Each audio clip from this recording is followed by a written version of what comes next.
Greetings and welcome to the People's Ascension for the second part of our double feature finale for our month of one shots charity drive. This is our last show, our last day. It's the last day of July.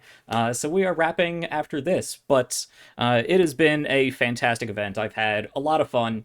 There's been some ups and downs, but every game after game, it has been a ton of fun. It has been a great time. I've had a lot of fun exploring my own new characters and learning some new games, and we're going to be doing that today because I just taught myself how to play this game last night. But that is kind of what I do right here at my channel. If you're familiar, if you have not been here before, I'm usually here running RPGs Uncovered, a show dedicated to showing just how quick and easy it is to learn a new TTRPG. So hopefully, I can live up to that and show off a game that I literally just learned. But I am super excited for this game. I have been wanting to get into an Aliens game for quite some time now. I'm a big fan of the series, big fan of that sci-fi horror genre. I'm really looking forward to being the game mother tonight. I love that mother. I'm a big Aliens fan. Okay.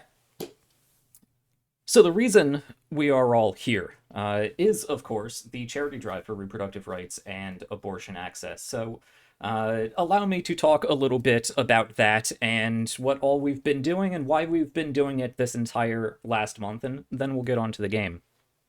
But we are here to raise money and awareness for reproductive rights and abortion access. Namely, any of the donations received throughout July are going towards the National Abortion Federation and the Center for Reproductive Rights. Both very important organizations right now. They are doing very important life-saving, life-changing, world-shaping work right now. And every little bit helps. So if you like the show, if you like what we're doing, if you just want to support in any possible way monetarily, there's a banner just below. You can scroll down right from where you're watching right now. There's a banner on one of those cards and a link just below it that will take you to the donation page. And you can even see right down below me there are some charity buys. So if you need a little bit more incentive, other than just giving money to a good cause, there are some charity buys to help us tell a great story. So you can help out the players, or you can help me out with a number of different options, such as buying rerolls, giving players an auto success, or telling me to make it harder, which I'm really looking forward to. I have a whole bunch of aliens in this book that I can throw at these players anytime you want to make it harder. Namely, we are. Well, I should also say we are at the $500 mark going to do a giveaway. We are at $430, so only $70 away. At $500 raised, we are going to do a giveaway, and we got some cool prizes. The big prize, which is probably what we'll give away, is a gift card to a TTRPG bookstore. So you can go and pick out whatever cool new game you might want to check out. So if you can support in any way, please give what you can. And if you can't support monetarily, because I know not everybody can, everyone has to take care of. You have to make sure you are okay before you can help other people be okay. That's totally understandable. But the best way you can help in non-monetary fashion is just to go out and tell people about the show, particularly this show happening right now. We have messages on Twitter and our Discord, so go retweet, go comment on those, stick your head out the window and tell people about twitch.tv/the People's Ascension. Whatever you need to do to get people in here enjoying the show and most importantly donating.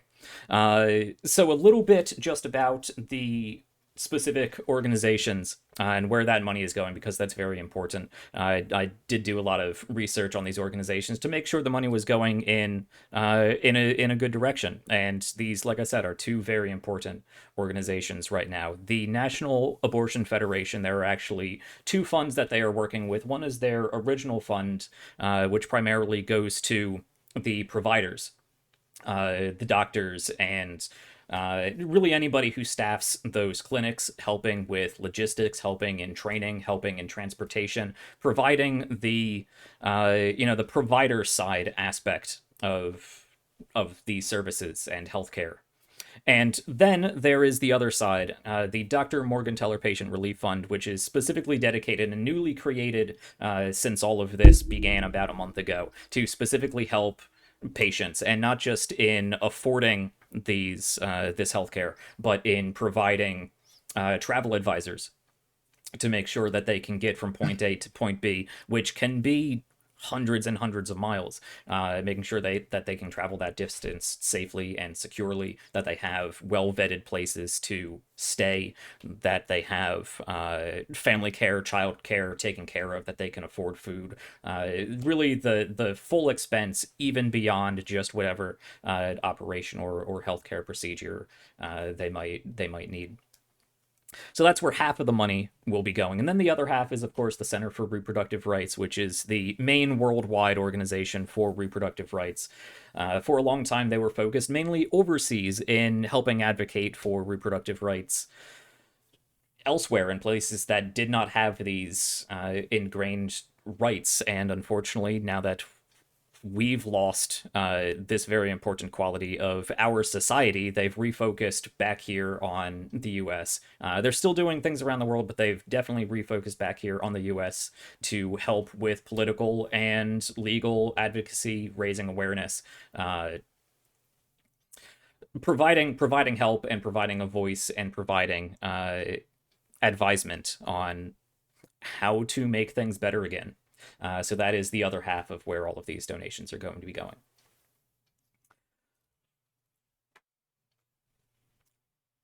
So, with that, please do, if you can, just scroll down throughout the show and give whatever you can. Go tell people, bring them on in here, and most of all, help us tell a great story, because I am very excited to see where we are going here. I think that is enough rambling on about me. I'm here for the charity, not here for the benefit of my own channel. If you want to learn more about what I'm normally doing, there's the Twitter, there's the Discord, there's YouTube. It all should be linked down below if you want to see more of what I usually do. But let's get us a step further towards our show and introduce these awesome people I have with me. Two of them you should be well familiar with at this point. So let's start with the new guest here, Jen. Thank you so much for joining me. I've been looking forward to working with you. I know you've played on with Todd Moonbounce on Mothership, and I think this has a very similar feel. So I'm excited to see what you get up to. Tell us about yourself and where we can find you. Okay, so it's confession time. I've never seen Aliens. That's fine. Like, okay, wait. I've seen pop cultural references to things about aliens, and I know a lot about like the general thing. So like I'm gonna be like super, super, super new to this whole thing, Oh, and I'm you're in for actually a very treat. excited. Yeah, Mm-hmm. because it's gonna be a lot of, I mean, I played Half-Life, so like Okay. Headcrabs is Yeah. not that far off, Mm-hmm. right? Yeah. But anyway, hi, I'm Jen. I've played on you've probably seen me on Todd Moonbounce's channel. I've also been on K Damn Fear's channel a couple times. I was in Godplane. I've been in Dead Planet. I have lots of exciting projects coming up that I'm not allowed to talk about, that they keep reminding me I'm not allowed to talk about. So if you want to know what I'm up to, at Jen Geeky on Twitter is where you will find me 99% of the time. The other 1% of the time, you'll find me in the critically acclaimed MMORPG Final Fantasy 14. So yeah, come say hi. Let's be friends. Awesome. Uh, and then of course these other two you know about. There we go. Yes, these other two, of course, not only have been on at least one other game this month throughout this charity, but of course we're here for RPGs Uncovered Season 3. But to remind anybody, and for all the new people here, Zoe, how about you go? Who are you? Hello, I am Zoe, or at Zoe Trooper on the Twitters. I've been having a lot of fun doing these charity streams with Drake and Jack over the last month or two, and I'm absolutely happy to commit my time to a good cause such as this. You can find me in the next couple of weeks on Drake's channel, Tales from the Table. We'll be playing an Avatar Legends game, which is going to be super fun. After that, you might find me on Hollowed Haven Studios, which is, hold on, at Haven Hollowed on Twitter, as well as in the future, I'll have some things to do on Component Cast, which is at Component Cast on Twitter. So look into those great people. Lots of fun. For Hollowed Haven, I'll be playing Hunter the Reckoning, which is great because I'm excited for that. I've played Vampire the Masquerade. Now I get to be the other side. I wouldn't say I'm a good guy, but I'm not a vampire, so that's something to take away from that. All right. Yeah, looking forward to that. And of course, we have Drake here on once again. And most notably, Drake is running his own charity, and I will let you talk about what you have going on there. But thank you for devoting the time you have to help me with mine. It's been fantastic having you as part of the People's Ascension little guild we have going on. It's always an absolute pleasure to be here and work with you. I have had so much fun every time I'm here. There's a lot of stuff going on. I'll promise to try to keep it as short as I possibly can because, you know, we're here for a way more important cause than me putting over my stuff. The only things I'm going to go over is I am doing currently a charity drive running through August, the Tales from the Table Reproductive Rights Drive. We just finished a 3-day, 36-hour streamathon last weekend, which was amazing. We have games running all through August. We're going to be doing games of Avatar Legends on Thursdays. We're going to be doing GURPS Terror at Bone Gulch, which is kind of like a sort of horror Western game on Mondays. Yeah, on Mondays. We're going to be doing Rega Tomb of Sorrows, which is a third-party D&D setting on Wednesdays, and we've got Dice Trays Action, which is our original D&D 5th edition game on Tuesdays, and all of those are going to be, you know, continuing to raise money for the National Network of Abortion Funds. The only other thing I'm going to bring up is we did recently go through kind of a rebranding, whereas originally you could find me at the Lion Knight on everywhere all the time forever. Now I'm still at the Lion Knight 42 on Twitter, but over on Twitch and on YouTube, we've become Tales from the Table Studios, and that's where you can find us. All our games are going to be under that banner. We're really excited. We've got some really cool stuff cooking now for the charity stuff, and we've got more projects coming in September that I also can't really talk about just yet. But thank you again for having me here because I'm so excited to play. Yes, I as well. With that, I think that is all the jabbering out of the way. Let's get to why we are all here, and that is some Alien.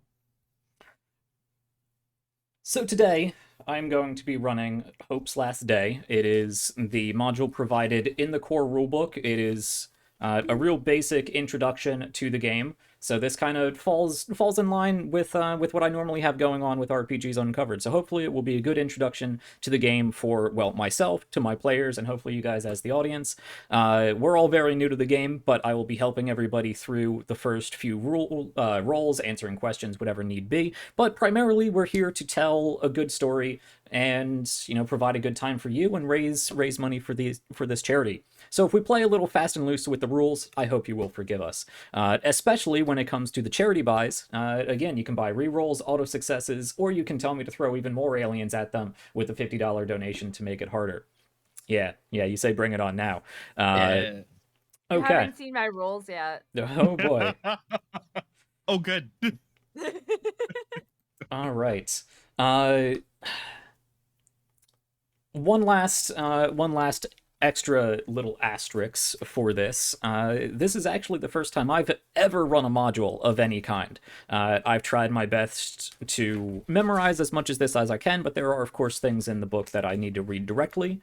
So I will be referencing this every now and then. But again, we're here to just have a good time. So I'm going to be, if it doesn't play out exactly as it is in the book, again, forgive us. We're just here to tell our own unique story. With that, I think it may also be appropriate to give a little bit of a content warning. This is an Alien game. It is a game based on a very R-rated series, but that was R-rated back in the 90s, so that's like PG-13 nowadays. Regardless, there will be, well, there will likely, we'll see, be death and gore. I'm not a big gore for gore's sake person, so I will not get terribly descriptive about any of that. The best part about 90s sci-fi and sci-fi horror to me is the suspense, rather than necessarily jump scares or being gruesome. It's about telling a good suspenseful story and ramping up the worry more than the disgust. But, you know, if at any time things get a little difficult, if they get scary, if they get bloody, feel free to step away. I've discussed with my players, you know, waving me down, throwing up the X card, whatever it may be. But do keep in mind that this is a rated R show. In so far of that, there might be a little bit more language than I normally have here, but we'll see what we get into. Let us get started then. For anybody familiar with Alien or Aliens, I believe this story takes place just prior to Aliens, just prior to when that movie begins. So about, I think it was like 100 years after the events of Alien, because Ripley was frozen for a little bit there. We're not going to worry about that too much. But for anybody who is familiar with Aliens, I believe this takes place just prior to the events of that movie. And let me begin by reading a little bit about the situation where we all find ourselves. Hadley's Hope is a shake-and-bake colony located on the moon LV-426. Established in 2157, the colony is a terraforming, researching, and mining facility, a new home to its pioneers. By 2179, there are 158 colonists here, and the first natives on LV-426 had been born. The giant processors are changing the atmosphere, now breathable, but still choked by dense clouds and racked by electrical storms. The sky is always gloomy, more like night than day.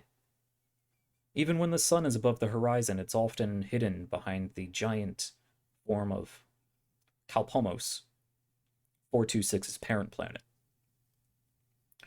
Some said building the colony was unwise. The moon hadn't even been mapped in 2157. The weather would make life a constant struggle, and the violent geology made it feel as if a world didn't want anyone there. Yet someone at Wayland Yutani located the budget and gave the green light. And so Hadley's Hope was founded. Supervisor Al Simpson got stuck into the job, and the colonists soon learned to live with LV-426's quirks. It wasn't long before they were making a success of this most unlikely of colonies. But the story doesn't start there, because everything is going far too well for these colonists.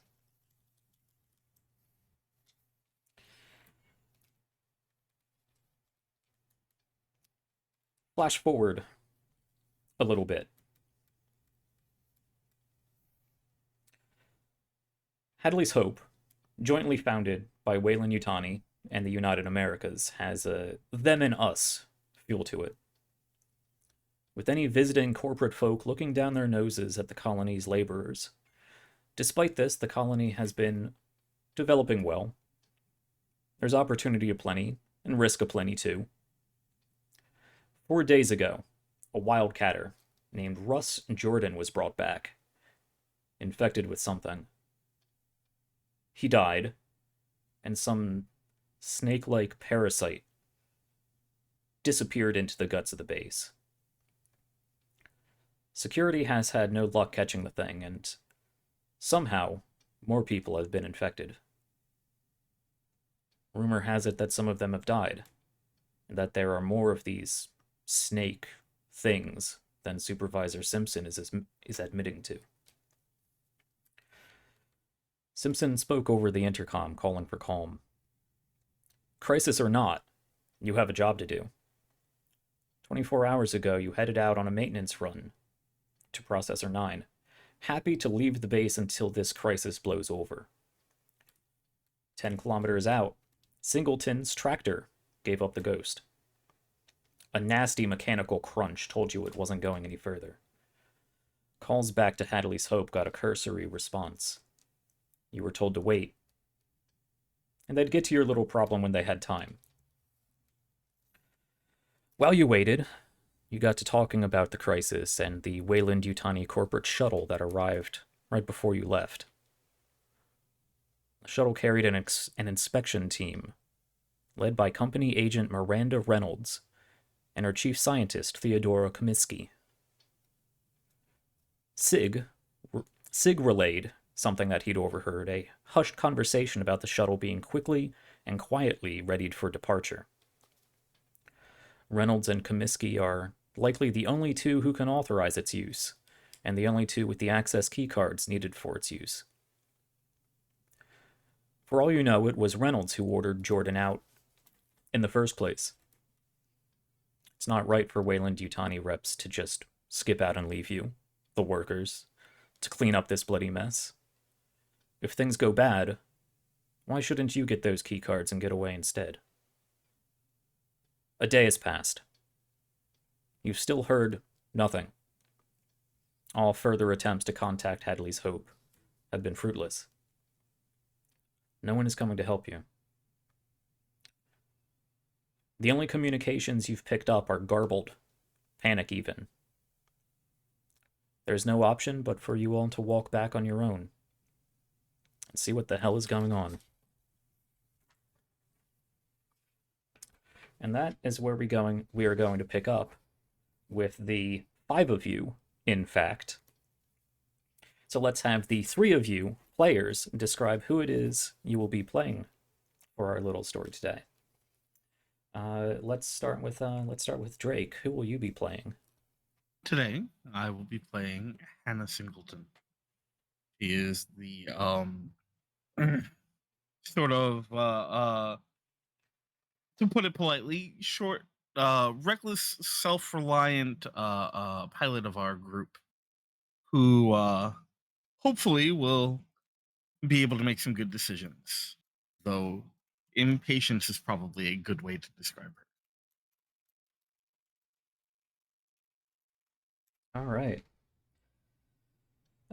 Yes, Singleton, the pilot, the tractor driver of the tractor that you are having to leave behind. Yeah. Jen, who will you be for this evening? I'm playing Janice McWare, otherwise known as Janice Mack. She is an officer that very much has no problem pulling rank to get what she wants. So we shall also see how that plays out. All right. A colonial administration union organizer here, responsible for, well, kind of being a middleman, unfortunately, between the workers and Weyland-Yutani.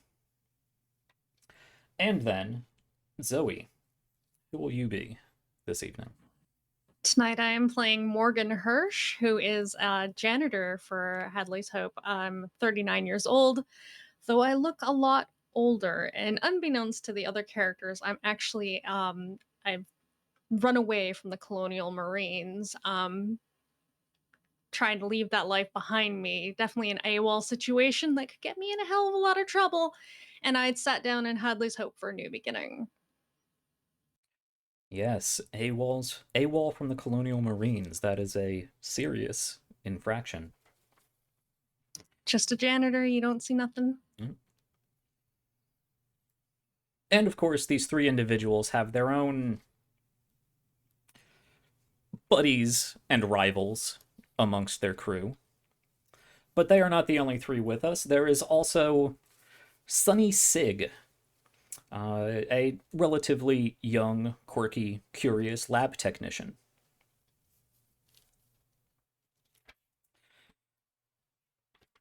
And Holroyd, a mechanic, hardworking, but keeps to himself, distant, not unfriendly. In fact, usually quite friendly and respectful, but simply quiet.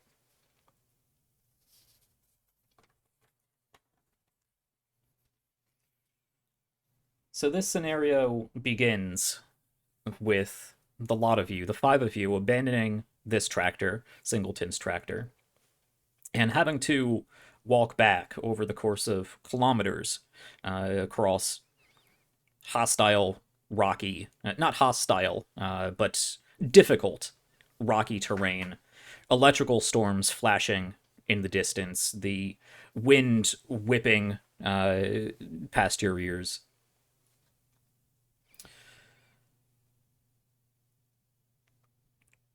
And it's a long walk.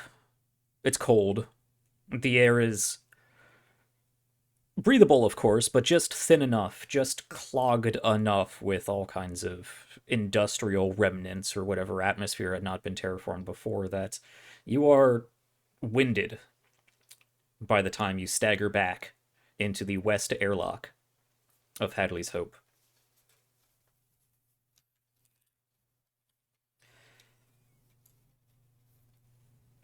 As the back doors of this airlock closes, and the gaseous spray of decontamination begins, you just begin to hear the faint, garbled crackling of an intercom just beyond. Not yet understandable. Quarantine cycles through, or decontamination cycles through. The inner doors hiss and slowly, almost jaggedly, whir open. And you can see on the other side, well, it's quiet.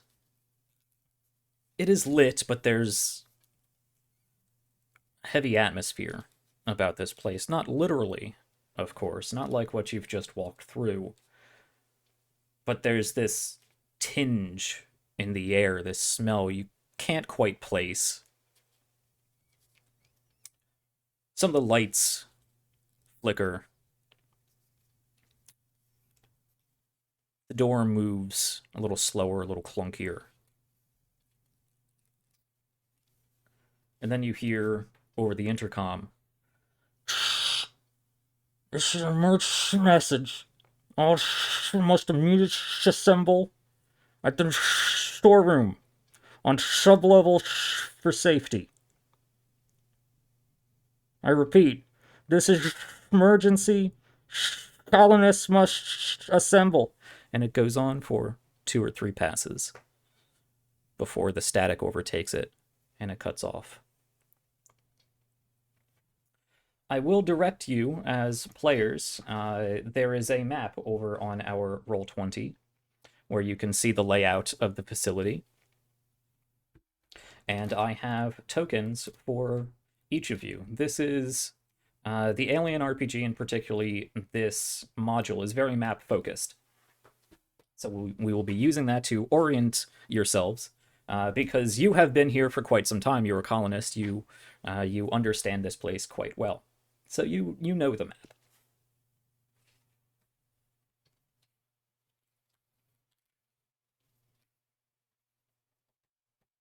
As this message cuts out, and the 5 of you are left in otherwise eerie, stagnant silence, what do you do?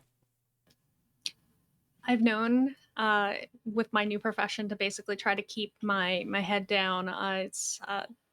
I also try to make it so that the officership doesn't notice me too closely. But considering the message we just heard, I turn to my buddy Sig and I just say, "Hey, can you clean that up for us?" I I could see what I can do. Yeah, yeah. Yeah. I'll fiddle around with it. See if I can clean it up. It obviously it seems automated. Yeah, I know the See what damn I can do. weather on LV 426 is never nice, but see what you can do. It seems important. Sig will go Real over and insightful. Sig will go over and take out take a screwdriver out from their kit. They are primarily they're a lab technician, more of a scientist than necessarily an engineer, but there's definitely crossover. So they'll take out a little knife and crack open the case of this intercom and start playing around with some wires and whatnot.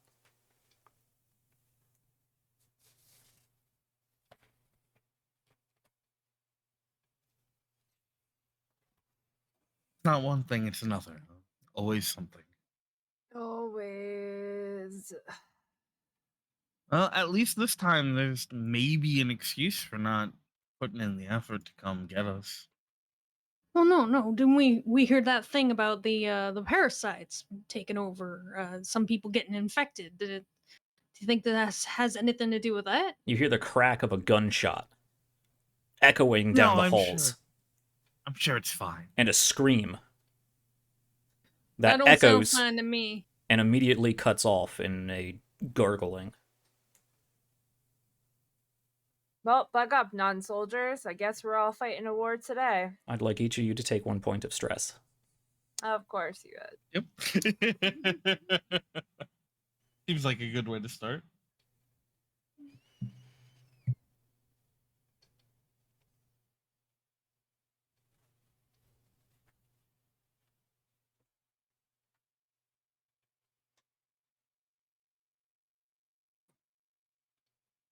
Okay, but seriously though, what the fuck was that? Well, there's only one way to find out. I don't like that. There are probably other ways to find out. Would you like to volunteer some of those ways there, Singleton? That's not my job. Listen here, McWhirr. None of us are trained in combat, so whatever's going on out there doesn't have anything to do with us. See, Hirsch gets it. Max just like side eyes Singleton. Like, since when do you? Look, I have no pleasure in agreeing with, but it doesn't change the fact that there's a point there. Oh, was yeah. that gesture towards me? Yes. I have no idea. Wow. Oh yeah, sure. Let's just stay out here and let it come to us. That's a better plan. No, we gotta get the fuck out of here. Look, I don't know what's going on here, but we left and things were bad, and we came back and now it seems things are worse. So we should get the fuck out of here. I'm not sticking around if there's gunshots and. Well, is it a better idea to run out into the gunshots? I mean, Holroyd will speak up. It's a large facility. We can try to pinpoint where that commotion came from and stay away from it, but we can't stay here, and we can't survive too terribly long outside in the atmosphere. So we either find someplace to hunker down and wait for assistance, or I would suggest that we find the Wayland-Yutani representatives and ascertain whether they have any sort of contingency plan. Well, there we go. Now we have a plan. Let's fucking make it happen then.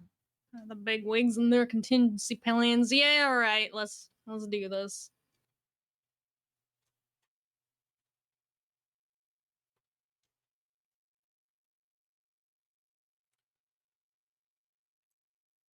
So Company Agent Reynolds and Dr. Comiskey have their key cards, and those are likely the only way that you're going to access any, well, high-level information, if you even care about that, or accessing any secured areas, and most importantly, the Wayland-Yutani shuttle that is parked just outside. If there is one way out of Hadley's Hope, it's that shuttle. But you have to find the Weyland-Yutani reps before you can have any possibility of making that feasible. The last they were located, as far as you know, are in the offices on blocks C2 and E1.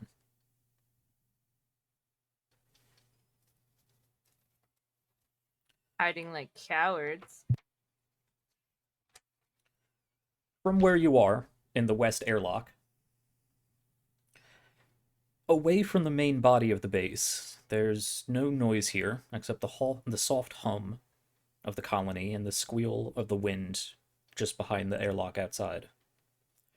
The ready room is big with metal benches and mesh-framed lockers. The lighting is always dim, but there's a dusty, disused smell about it. Something off. That wasn't already given away by the gunshot and scream. Ahead of you, you can see a hallway, lit but with a few lights flickering here and there, leading towards the C1 block, which you know house the commercial offices. From there, the facility opens up into an almost cross-shaped base with the B block in the center, and to the north and south leading towards the north and south airlocks. D block towards the east is the recreation and housing center for Hadley's Hope. And then there is the shuttle pad and the air traffic control center to the northwest a bit, just past the wall. It'll be up to you, the 5 of you, mainly you 3, to navigate this facility, find what you need, and survive, and escape Hadley's Hope.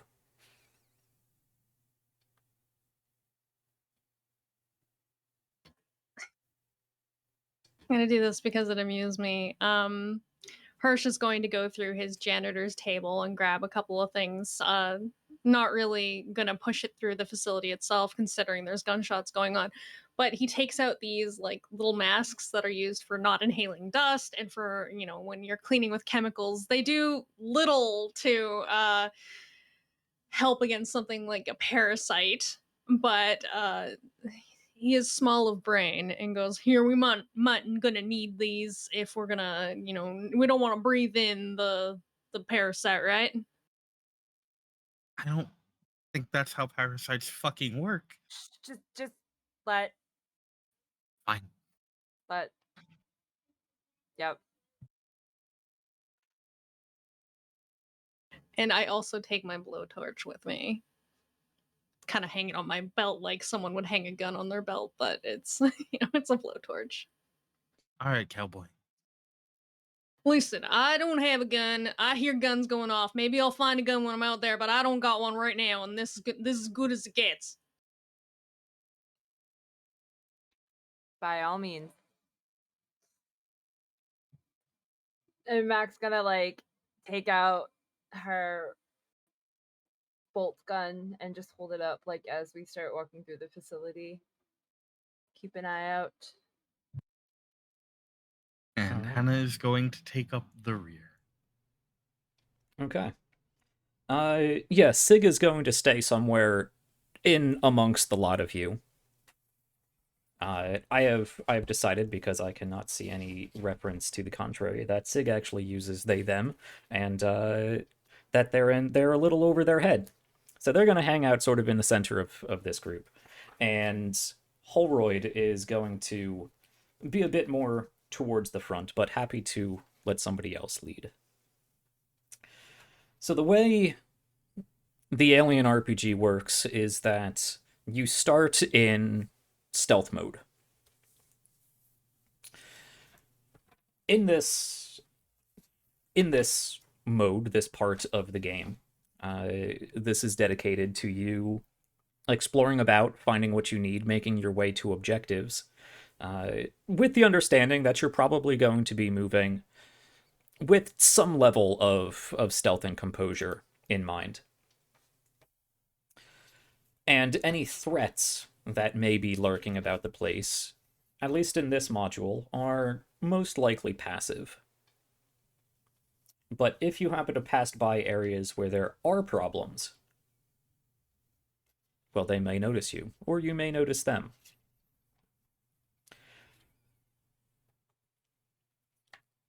So let's start off with a group stealth roll. And the way that works in the Alien RPG is that only the person in the group with the lowest, I believe this is mobility, the person with the lowest mobility, so that's agility attribute plus their mobility skill, would be the person rolling for the overall stealthiness of the group. So that'd be a 4 for me. I have a 3. So combining agility and mobility, that would be a 7. Okay. Definitely. Yeah, so I believe the lowest there then is Officer McWhirr. Agility 2 with mobility 1, that's 3. Yes. So you would roll a number of d6s equal to attribute plus skill, which in your case is 3 for this, plus 1d6. It would be helpful for it to be in a different color. That represents your stress die. So are we adding them all together? The 3? Yes, you roll all 4 at once. Okay. So my stress die thingy was a 2. Okay. Then I got a 6, a 3, and a 4. Okay. In order to pass pretty much any test, all you need is a single result of 6. A 6 is a success. You only need 1 success to complete whatever task. This, however, is going to be an opposed roll, opposed, of course, by whatever threats may be out there who are going to be making observation checks. The stress die, the only time a stress die is important in its own way is when you roll a 1 on the stress die, which will throw you into a panic. And we'll get to that when it comes up.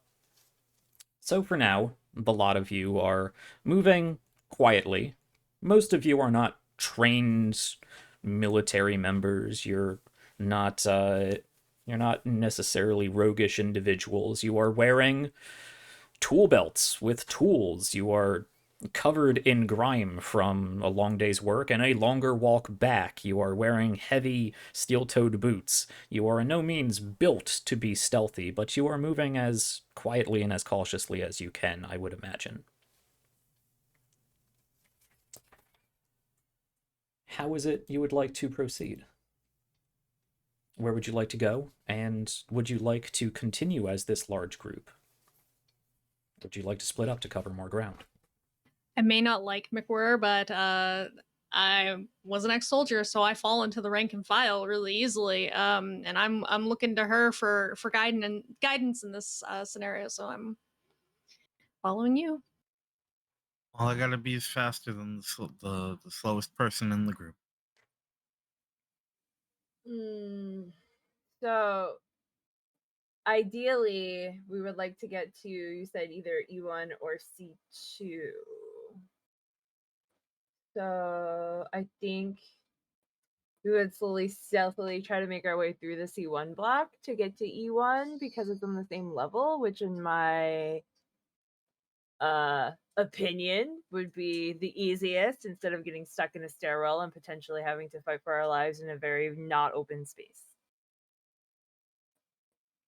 And of course, in proper alien fashion, there are no stairwells. These are small, cramped ladder corridors to climb. Oh, yeah, that's even better. So let's avoid those.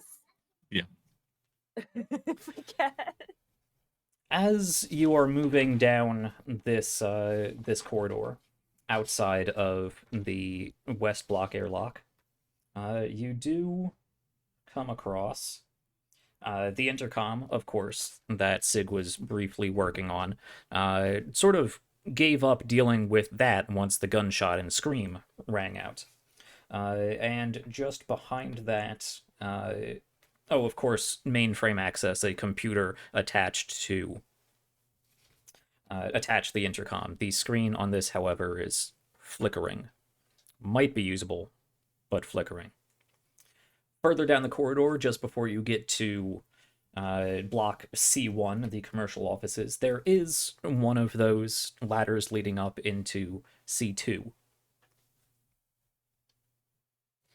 which is specifically, I believe, corporate offices as opposed to the commercial offices.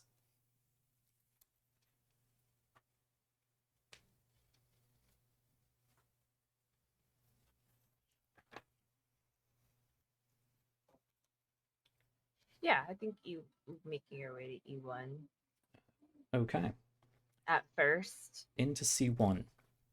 This is where the corporates do their business.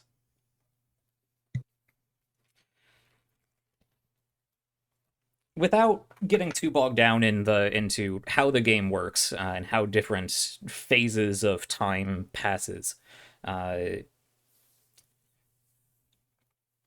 when you are moving through any of these rooms, you can take time to search the room, which takes a turn, or to otherwise. I think that would fall actually into they're both the same thing. You would observe the room, whether it be for something hidden or to search, just a general looking about. Doing so takes about 10 minutes or so to do a thorough search. So keep in mind where you are, the environments, what you are likely to find doing said search. But at any time when we get to a new zone, which is any of these blocks, C1, C2, B1, E2, whatever it may be, you can call for an observation roll to see what is around. Otherwise, as you get out of this long stretch of this long corridor leading into block C1, you go down an L-shaped bend and you are deposited into a hallway that has a number of doors on your left and right that are leading to various different size offices. And these are the commercial offices. So things for not necessarily corporate level stuff, but internal paperwork, paperwork on ore processing and work shift schedules, the blue collar stuff you are most familiar with. But the supervisory end of it. And there's no one currently in here. There is no one in here. It is quiet. Is that unusual? I mean, we just got the announcement to, evacuate or whatever, but it is unusual in the fact that these offices are usually quite well staffed. They are usually lit. They usually have people moving in and about them. But you did hear that there was an announcement to meet somewhere else.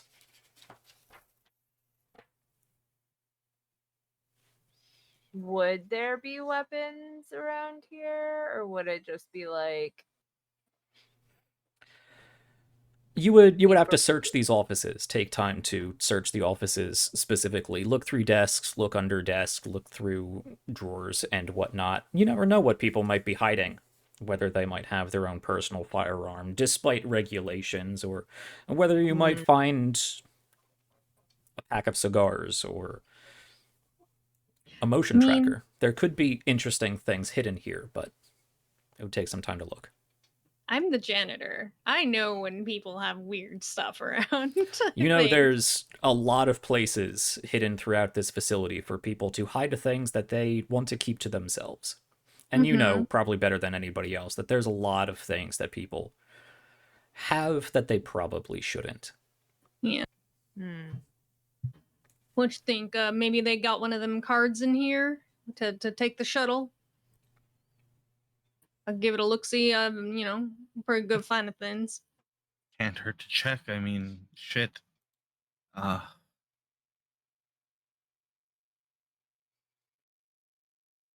the emergency call going. More likely than not, if they had it with them, it'd be gone already. But I imagine regulations would prevent them from leaving their key card anywhere. However, if you find anything useful, just don't tell me whose desk you found it in. All right. Yeah, that sounds about right. Well, so if let's spend that 10 minutes. If Yep. If Agent Reynolds or Dr. Comiskey were to be or leave their key cards anywhere, it would actually be upstairs in the C2 block, the corporate offices. Or, as I said before, the E1 E1 block. Making sure that's correct. Yeah, the E1 block, which are the labs. So you want to take some time looking around and see what you can find. Yeah. All right. In this case, just like any group checks, pretty much only one person would roll. This, however, is determined by who you think would be... Who is the most reasonable to be doing this? It might not be the person who is the most efficient at it, but narratively, who is coordinating this whole search. The less paperwork I have to do, the better. So I'm not searching anything. Okay, I was gonna say Mac would probably be the one in charge of the search, but if you don't want to do paperwork, then yeah, you're trying to be ignorant of the situation, right? I feel like Mac would, protocol-wise, need to fulfill protocol even during an emergency situation unnecessarily, and is aware of that about herself. So, Well, I can handle it. It's fine. Just keep an eye out. You've got the gun, you've got the blowtorch, whatever. It's just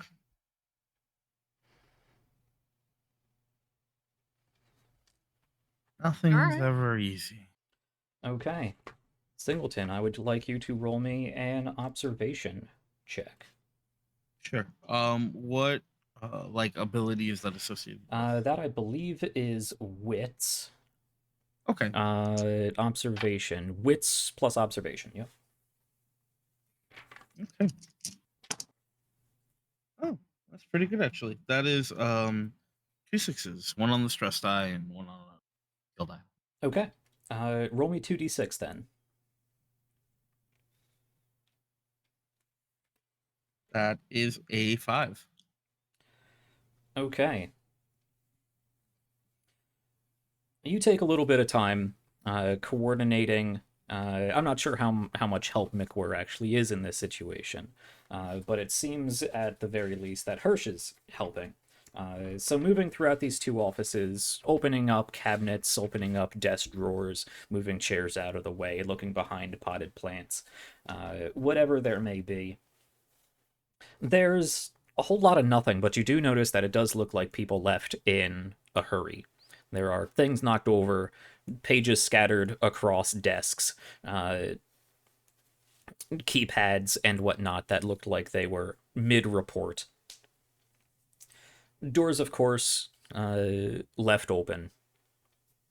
You do find, off in the corner of one of these rooms,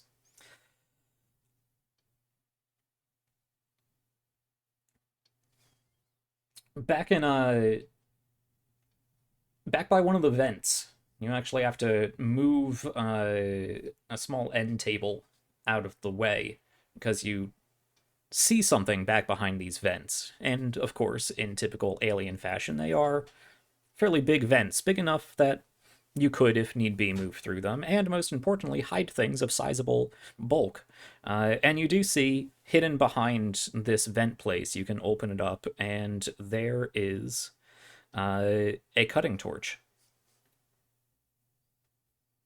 I'll grab that, and I'm gonna... How large is it?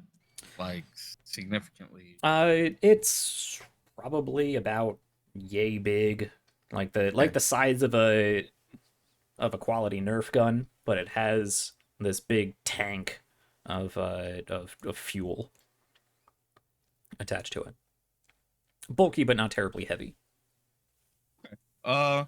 Yeah, and I'll grab that.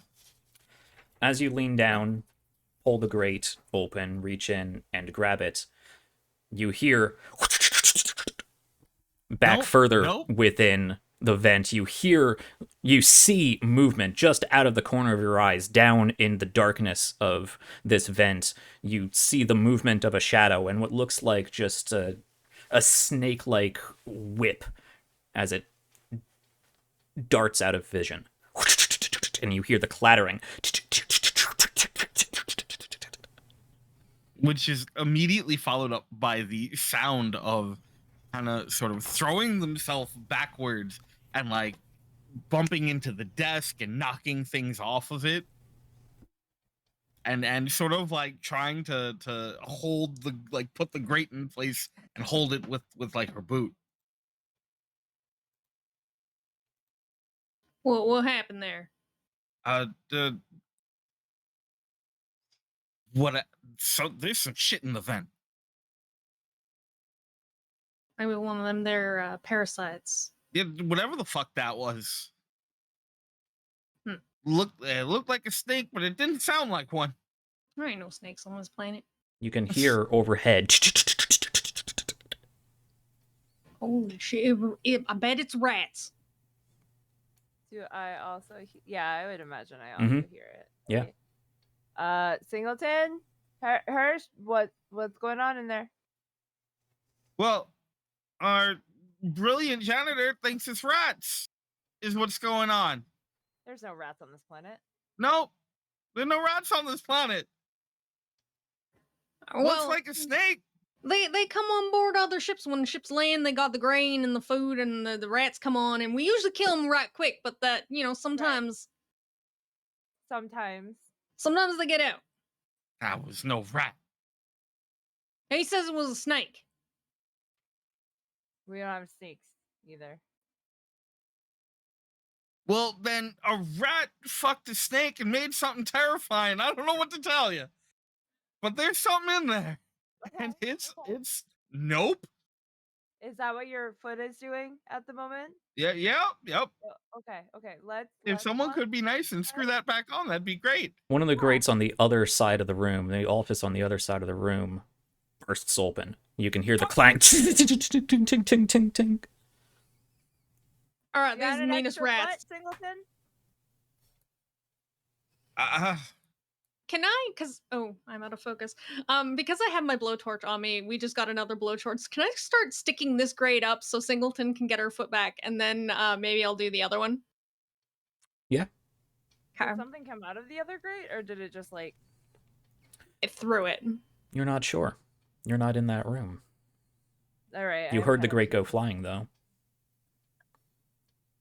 All right, I guess I will just like fuck keeping a lookout, and I will go in there with my bolt gun ready to bolt gun things if need be, and then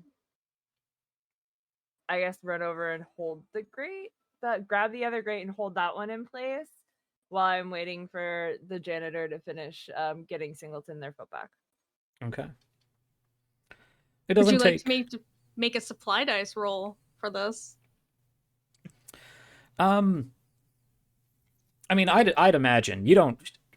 You could, if you wanted to, use the blowtorch to weld this grate shut, or you could simply screw it back on.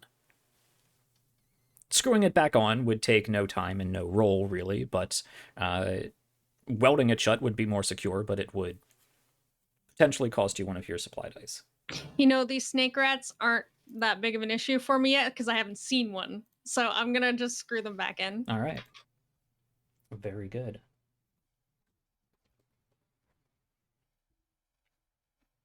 I'll say You though, do I so. ain't never seen a rat kick a grate off like that before. Rat. Maybe we should just get out of here before we figure out what exactly the fuck a snake rat is. Yeah, it's a good idea. It won't take me more than a couple seconds to get this done. With McWhirr covering the other room, you can see the grate pushed only a few feet or so into the room itself. Have your little rivet gun on you, surveying the room. Hirsch can push past you and creep into the room, look around, grab the grate, lean it back up against this air duct, and take out the screwdriver and start screwing it in.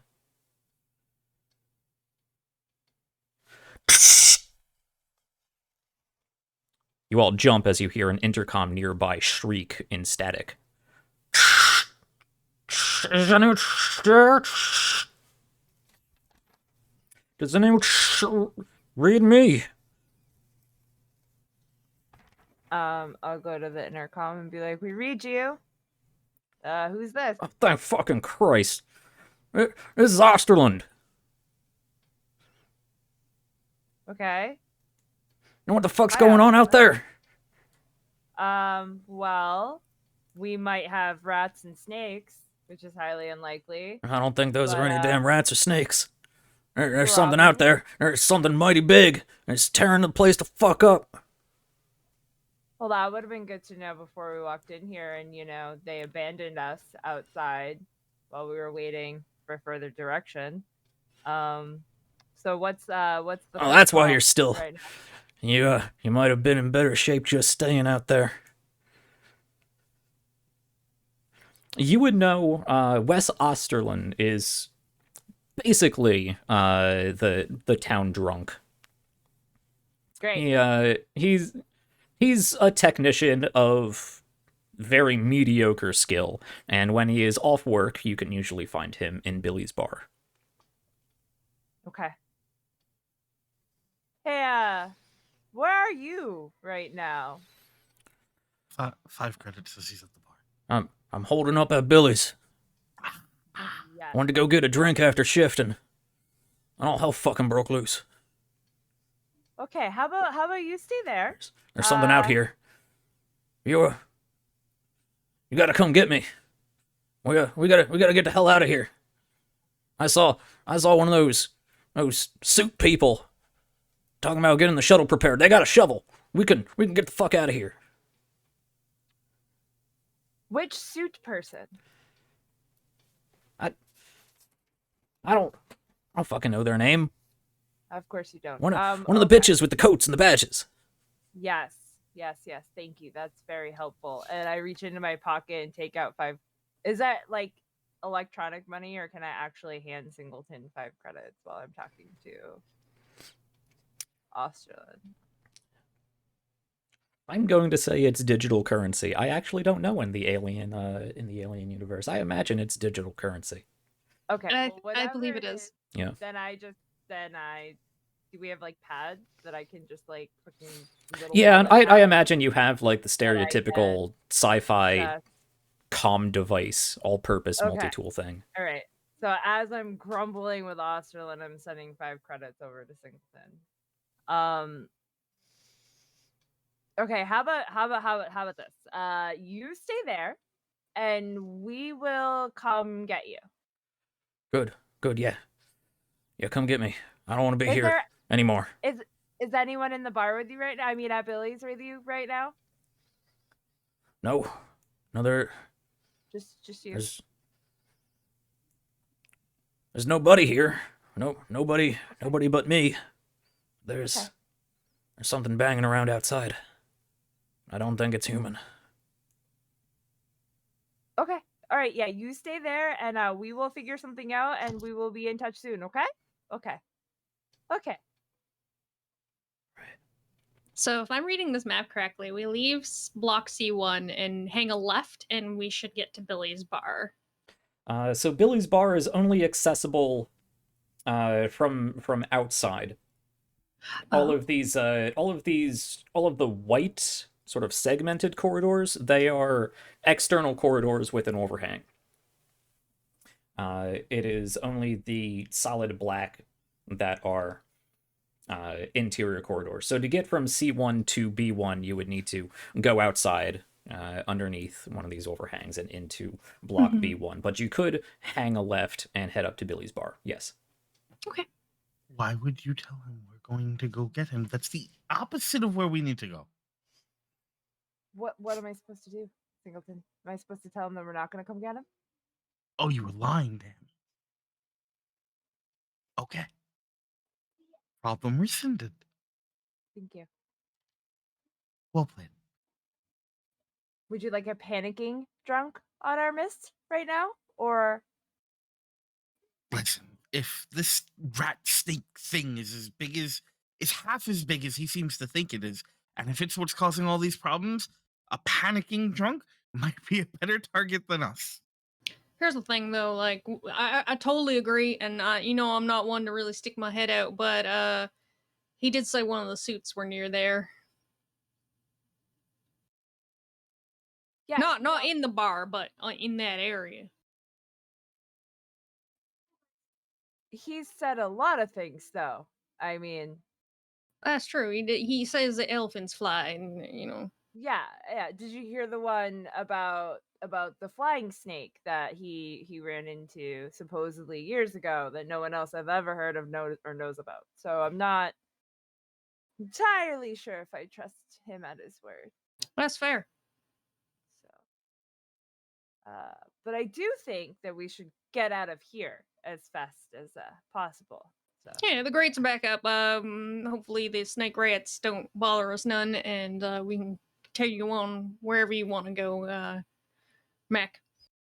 Okay, I think we should make our way over to E1 and see what's going on there. So let's just keep it going the way we original plan. Yeah, we get to the labs, we might actually be able to get out of here a lot faster than having to go searching for someone around Billy's bar. Right, and he also said no one else was there, so. Yep.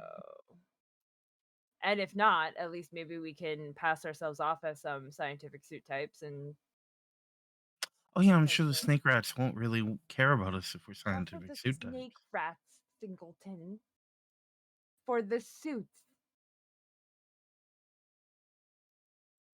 Gotta find them first. Fair.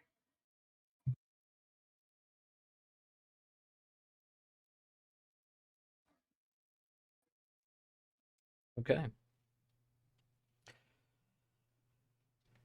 So you want to proceed out of C block and into B block. Yes. All right. You make your way down the office hallways and towards the airlock leading out of C1. The doors slide open, and you progress as you had been. Who was bringing up the rear? I believe that was Singleton. That would be me, yeah. Okay. As you are passing by, you do see that there is a ladder a meter or so off to your left of this doorway. And you swear you see movement, the passing of a shadow coming from the open, it's not really a hatch, but the opening in the floor, the ceiling of this ladder passage. I say nothing. Okay. You hurriedly make your way out, and the doors. You are back outside into the just barely hospitable atmosphere of this rock you are on, known only as LV-426. Ahead of you, there is a short distance you need to cover, easily enough done, before you come to the airlock of B1, the first floor of the B block. That opens jittery, but with no real problem. You all file in and close the door behind you. These are the offices for the colonial workers. Basically, where you all might hang out, where you might have offices for your own supervisory positions.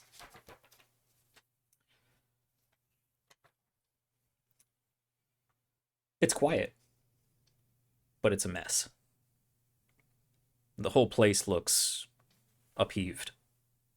Papers and data pads all over the place, chairs and cabinets pushed over. But you see no one, and you hear nothing.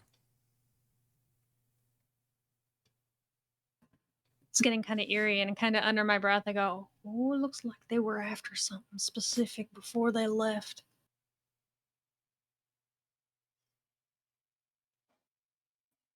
Well, I know that there are a few officers that don't necessarily follow regulations, so we might be able to find some stuff here that could be helpful. All right. Get to looking. Unless they took it all with them. Okay. Yes, so this opens up into a small hallway that leads forward and eventually into a cross-section hallway, and there are just a number of doors off to each side of this cross hallway. There are plenty of these offices that have glass windows leading into them, so you can see into some of them, not into others. And you know there is a ladder leading up into the second story of the B block, up towards the north, just by the passageway leading from B to A. You want to take some time to look around? Yeah. Somebody go ahead and give me that observation check once more. Mine's a 6. If you want to head up this investigation, I think you should flip. Okay.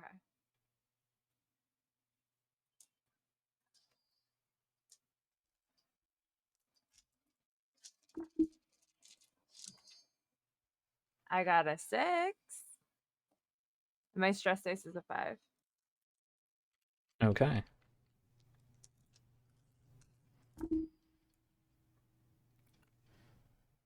There we go. All right.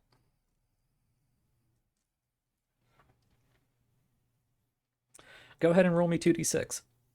But God, why?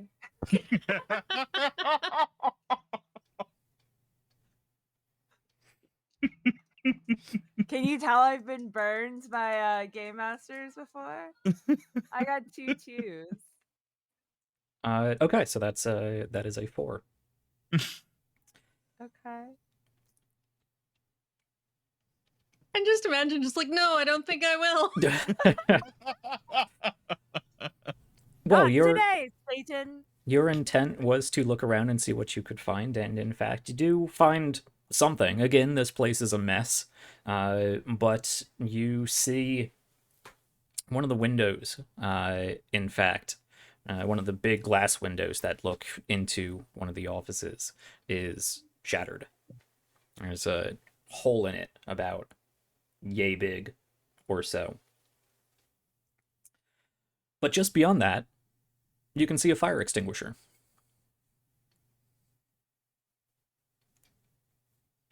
I think if Hirsch is walking around with a blowtorch, fire extinguisher might be helpful, just in case. Might be good. Good soup. I'm gonna go ahead and do we have like backpacks or something? What do we have? Just our own stuff, right? Yeah, you just have your own stuff. You might have a small duffel bag. Most of what you have, I imagine, is on your tool belt. Anything bulkier, you probably had to leave back at the tractor. I'm gonna hand it to Sig and be like, here, you carry this. Make yourself useful.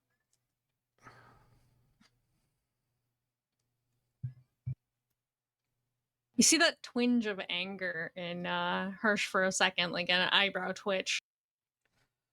Oh, yeah, no, that, sure. Could also be used as a weapon, you know. Sig very awkwardly handles this fire extinguisher because fire extinguishers are actually, fairly heavy and bulky, and Sig is a lab tech with a strength of 2. But you crack open the door to this office. Actually, this is alien. The pneumatics of this door slide open with a hiss, and you can reach inside and pull out the fire extinguisher, kind of throw it towards Sig. And the door, as it automatically does so, kind of on only one side closes. Oh, god damn it. Let me see if I'll fix this. Well,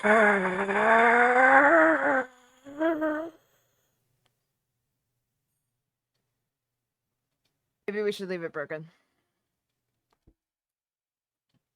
You sure that's not someone on the other side? Are you hurt? Watch Singleton just twitch.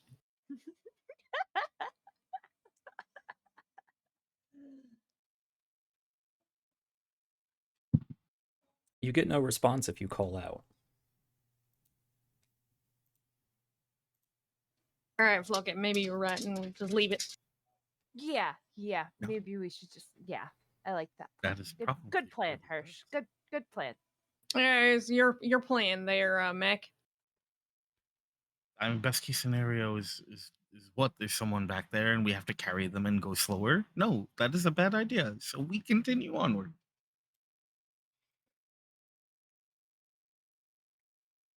I agree. Let's keep moving. Your plan was E1, correct? Yes. Okay. Towards the labs. That is a quick jaunt down the southward corridor of B1, and you can make it to E1.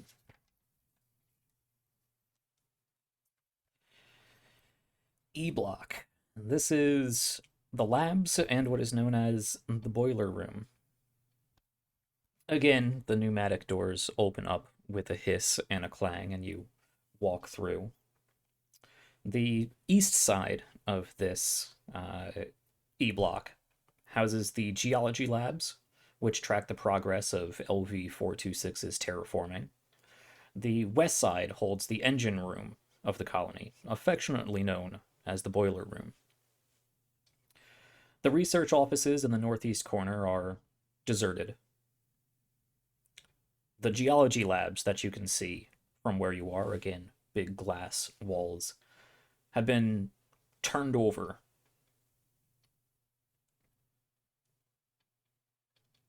You know, just before you left, that these geology labs were reallocated to whatever the Wayland-Yutani corporate scientists wanted to research while they were here. They were not too forthcoming about it.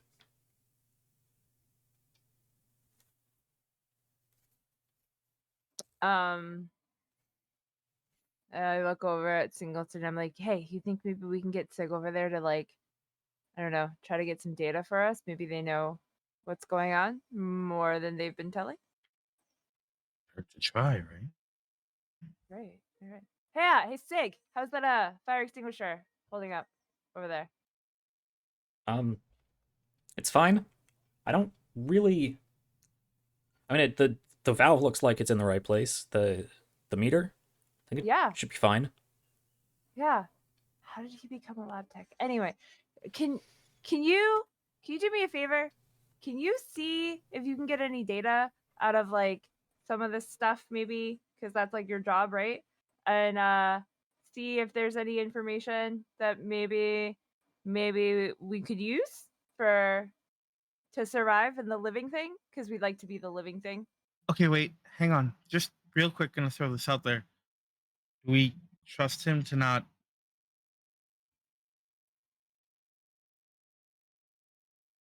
Trust me to not what? Fuck it up. I was trying to be nice, but I'll put it out there to fuck this up.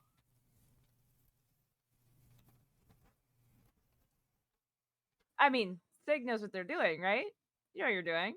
Yeah, Sig's a champion. Yeah, I know what I'm doing. Yeah. Okay, so how about here? Let me take the fire extinguisher. I will hold on to this, and you go do sciencey things over there and see if you can find some information. Maybe that, just in case they do know about the rat snake things, that would be helpful in us being able to potentially kill rat snake things without trial and error. That might lead to us dying.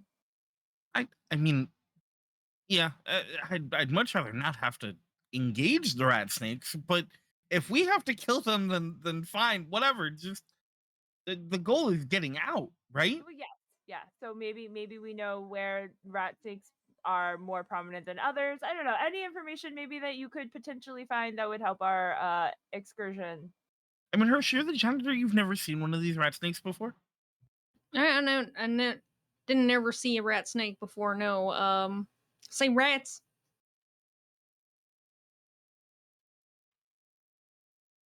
Great.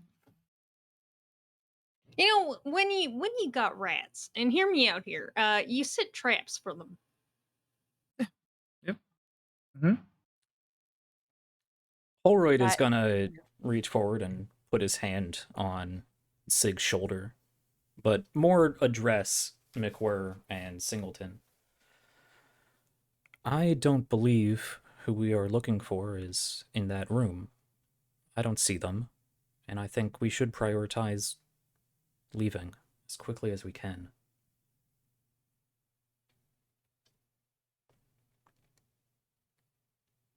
That is a very good idea. It's on you, Mac, if we're heading out or not. I mean, look, it would be great to know how to kill him, but at the same time, we know where we have to get to, right? Let's just get there and get out. It concerns me that we've not seen anybody except for, well, the disembodied voice of our esteemed Osterland. all right. That's fair. There were over 150 personnel here. Many of them, at least some of them, security personnel. And the Wayland Yutani security team that came with the representative and the scientist detachment. I mean no offense, but I don't think any of us technicians are going to be in any state to save the colony. We should leave. Yep. All right. That's what you think is best, sciencey person. Sure. Let's keep moving then. This is just to clarify, Holroyd actually a mechanic. Oh, okay.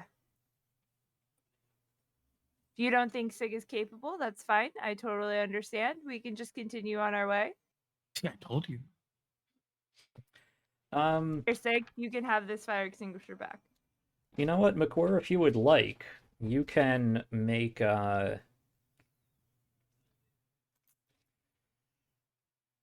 empathy manipulation roll, if you would like, to convince Sig to go and investigate, because you can see that Sig is kind of taking offense to a few repeated meant and completely not meant inferences that they might not be good enough at their job. Okay, I'll do that. 1, 2, 3, 4, 5, 6, 7. Because maybe that information will tell us where all the suits went or something.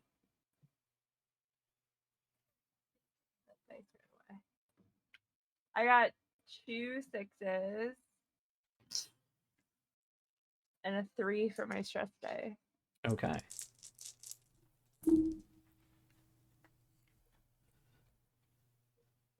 Okay, good. Mac is very suspicious. I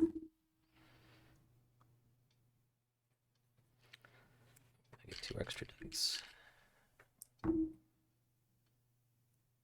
Okay. You said you got 2 successes. Yes. Okay. Sig kind of shrugs off Holroyd's hand. No, they're right. The more information we have, the better. I'll see what I can find. There's got to be something in there. The suits were holed up in there for at least a day before we even left. Yeah, they might not be in there now, but they could have left something. I'll go figure it out. I agree, Sid. I agree. Does anyone go with Sig? Sure, why not? I'll go with. I will be standing watch, Okay. but like half in there, half standing watch. I'll also be standing outside, watching. I'm holding my cutting torch a lot like a gun.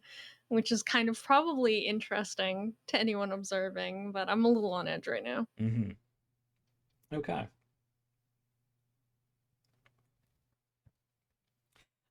You can see, likewise, Holroyd is...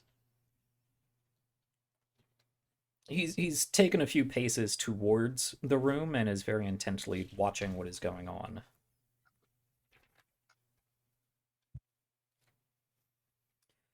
Sig and Singleton enter into the geology bay.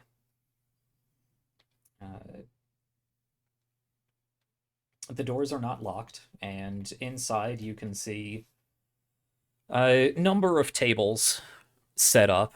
Again, clutter about, not nearly in a state of upheaval as the offices were in, but definitely this is an area of high activity.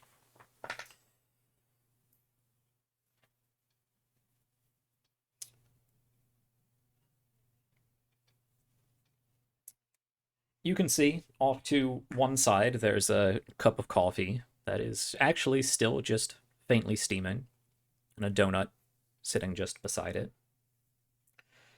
And as you move around, and lights flickering here in the offices,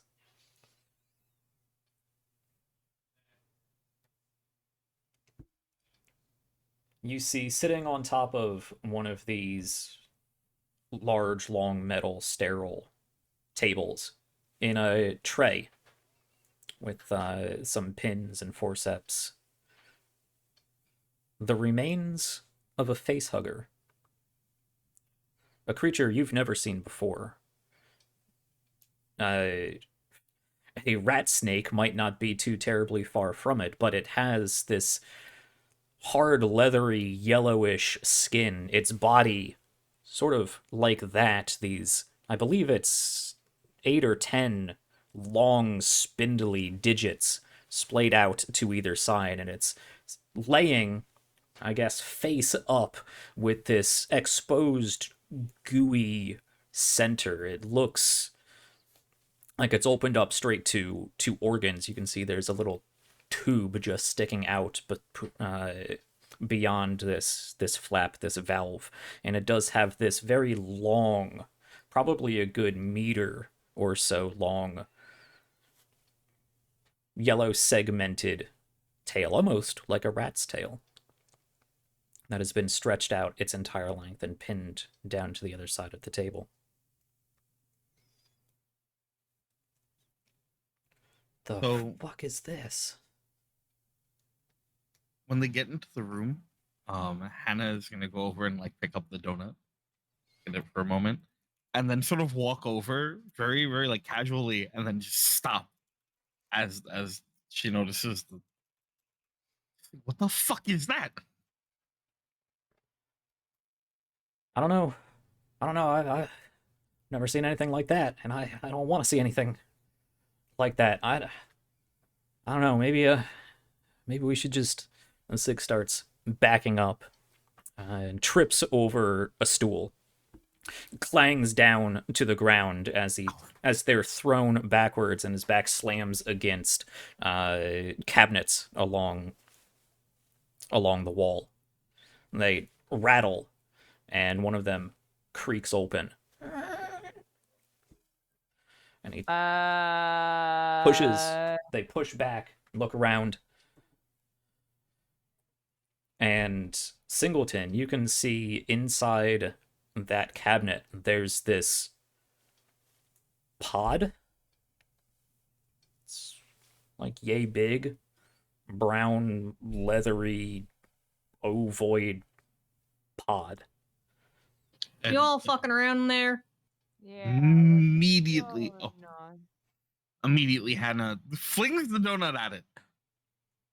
Okay. Throw the donut at it. It bounces off this leathery egg-like thing and clatters to the floor of this cabinet.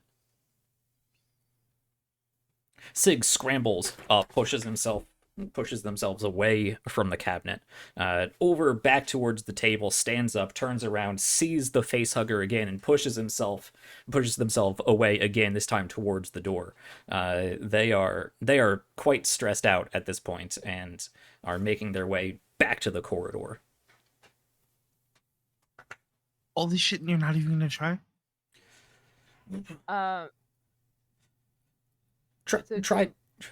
Try what? You want me to perform an autopsy or something on this shit? I just want to get the hell out of here. Segi, don't go running off. What is happening? And Mac like makes their way into the room, and like is like, what's going on? What's with all the clanging? Are we trying to get rat snakes after us? Like I trust your methods, Sig, but this just not seem like this is helping. Just give me a moment. Okay, I think the rat snakes fucked the spider. They wanted something here. I mean here, but they wanted something in this room. They were doing something with whatever the hell that was, whatever the hell those are. Holy shit! What is that? Is it dead? I hope so. It looks dead. Did you poke it? Fuck no, I didn't poke it. You go poke it. Are you kidding? Are you serious right now? Sig will go over and actually take a pen out of there. Don't fucking poke it. It's pinned down. It's got to be a reason. Maybe we leave it pinned down. You're all worrying me right now. Like, whatever's in there, just don't play with it. Yep. This is you know today's fucked because this is the second time that we're on the same page. This is true. Oh, come on, I'm not that bad. No, yep, you're great. Whatever. Can we move the fuck on, please?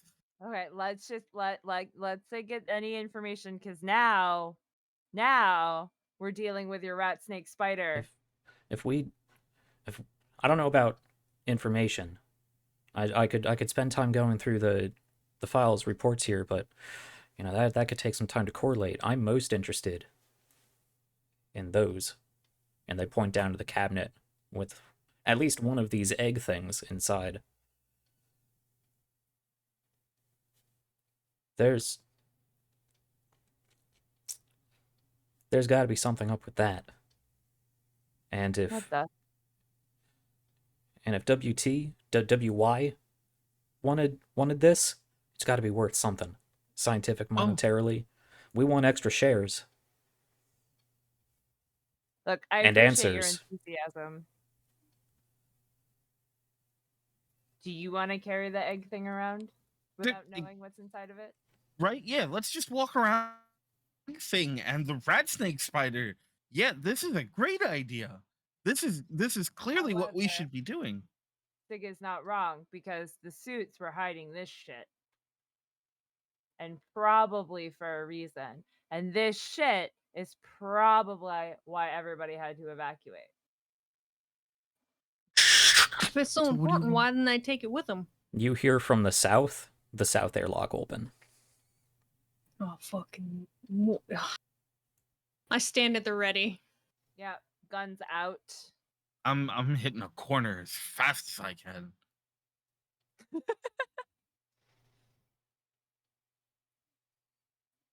With the like.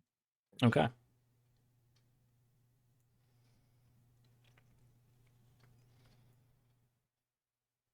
McWhir, I believe you said you were taking a look out. Looking down there, you don't... No. You don't see anything immediately enter or exit the south lock. But you do see in the flickering light coming from a terminal in one of the rooms nearby, the shadow of something large pass by. Something bipedal, probably 2 meters tall or more. Well, whatever it is. Oh, go ahead. I'm also a lookout, so. Yeah. But go ahead. I was gonna say, whatever it is, we got 2 seconds to get the hell out of here before that thing makes its way towards us. So Great. So then, is the plan is let's fucking go because let's fucking go. Let's go. Let's go. Let's go. Grab your stuff, girlies. Let's head out. Where is it you are going? I would say since E1 is no longer a viable option, nor do we have any information from there that is useful, I would say to make our way back up to B1 to potentially head over to C2. Okay. On Fuck the that noise. on the way out of the room, Hannah's gonna grab the still very barely steaming coffee cup and just take as big a full as she can, Okay. and then put it back down.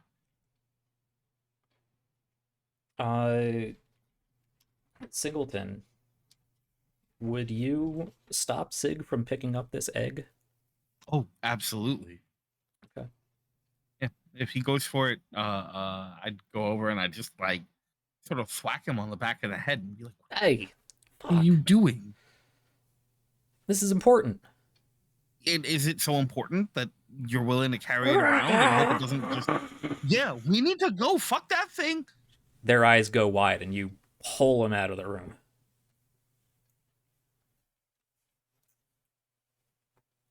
Okay. I assumed a lot of you very quickly make your way to the door between E block and B block. And the door closes behind you. That's a good assumption. Hearing that thing, can I jam the door or something like that, like on the way through? Yeah. I can How even would you... weld it closed. Okay. I got this cutting torch. I'm gonna use it. Yeah. Whatever you do would take some time to do so. Whether you want to, try to lock it using the keypad, whether you want to weld it with the welding torch, it's going to take a couple minutes to do. Mm-hmm. Hey, Mac, you want me to close this door? And I kind of like flare the cutting torch a couple times. Yes. All right, I'm doing it. And I'll start welding this door shut. Okay. I believe the welding torch itself is going to allow you to do that.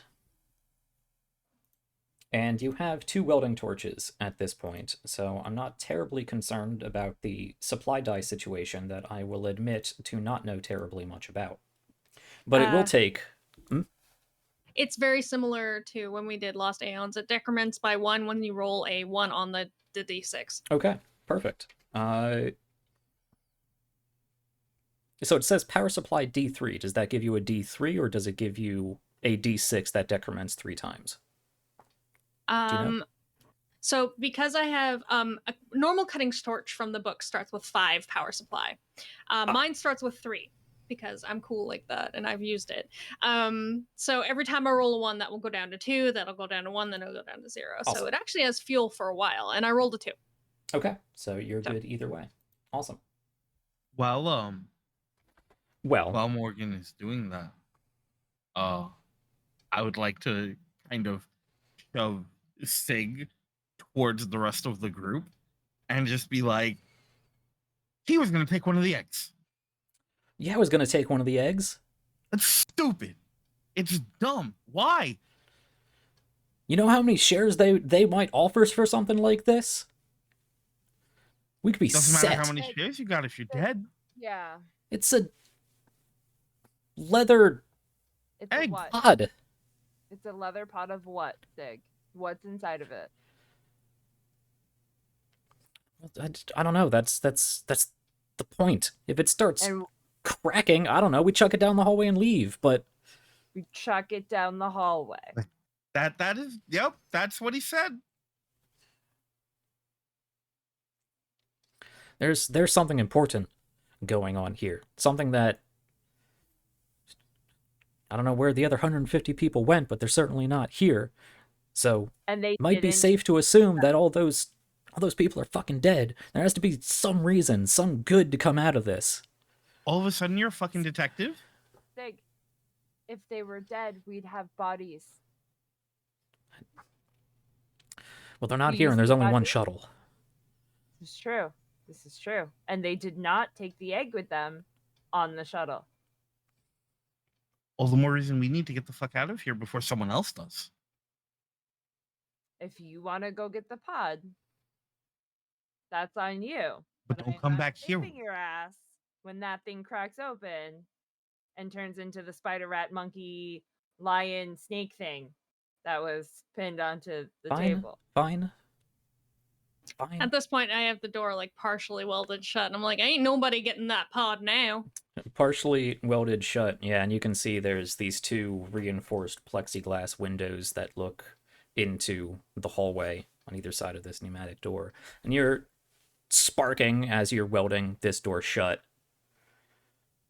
And you look up to say this, look back towards the door, and you see standing in front of the door, again, about 2 meters high, this matte black, sleek, ovoid, curving alien head lean forward.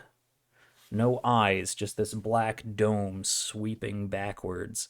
It opens its mouth, hisses, or you imagine it hisses. These doors are quite thick.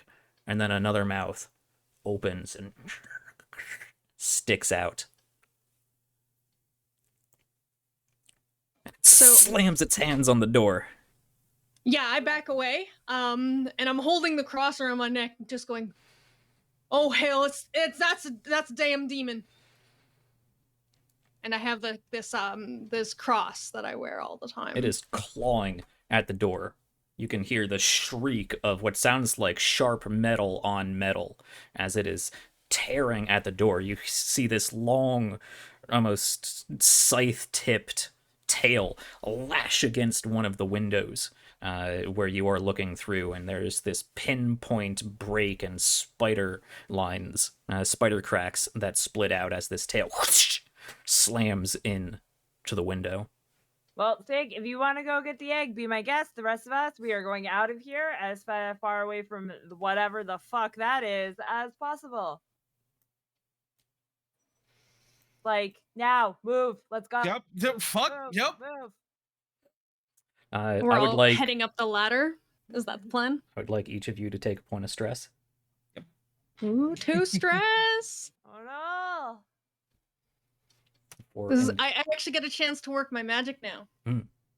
But I need to know where we're going. Are we near up the ladder? Like, I would say, like, go up, yeah, to that ladder that's in that top of B1 block B1, that ladder. Okay. Because I'm assuming that goes to block. That would take us.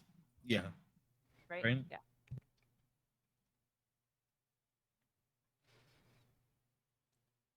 Would you consider going up the ladder to be a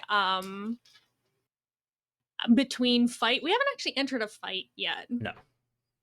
So as we're going up this ladder, I'm just kind of like jabbering on, just like, you know, my grandmother, she's a religious lady, and boy, did that lady ever make some fine apple pie. It was one of the things I looked forward to when I was a kid, and it was just, she managed to make it the best way possible. Everyone around the town wanted some of her apple pie. They you know, a little bit of ice cream was absolutely amazing. Once we're out of this, I think I'm gonna find my grandmammy's recipe, and we're gonna make that for all of us, I think. And what I'm trying to do is use banter, which is my talent. And it says you release the tension in your team with some friendly banter. Your stress level and the stress level of everyone in short range of you drops 2 steps instead of 1 for every turn spent in a safe place. So once we get up, we can possibly do that. But Okay. I don't know if this is considered a safe place, but I'm trying. You can file up into B2, which is the command crew quarters. The upper level of Hadley's Hope's central block consists of an office, an operational ready room, and you would know, the armory. This stairway opens up, of course, into a hallway that opens out just immediately to a door leading towards... actually, no, there is no connector between B2 and A2 on this level. You would have to go back down. So there is a wall there, and it opens up into a a small corridor. There's a room to your right, a room to your left, a couple doors down the way, and you know there is the armory at the far end of B block. And you can see, as you make your way up this ladder, file out into the hallway, continuing to have this conversation, you turn, and down at the far end of this hallway, you see standing 2 meters tall, a long, lanky, matte black form, humanoid form.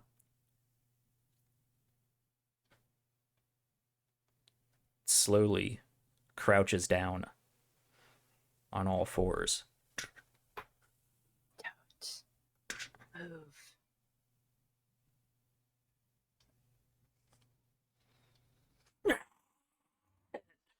Lunges towards you. Just kidding. Move. And I think we're going to take a break here.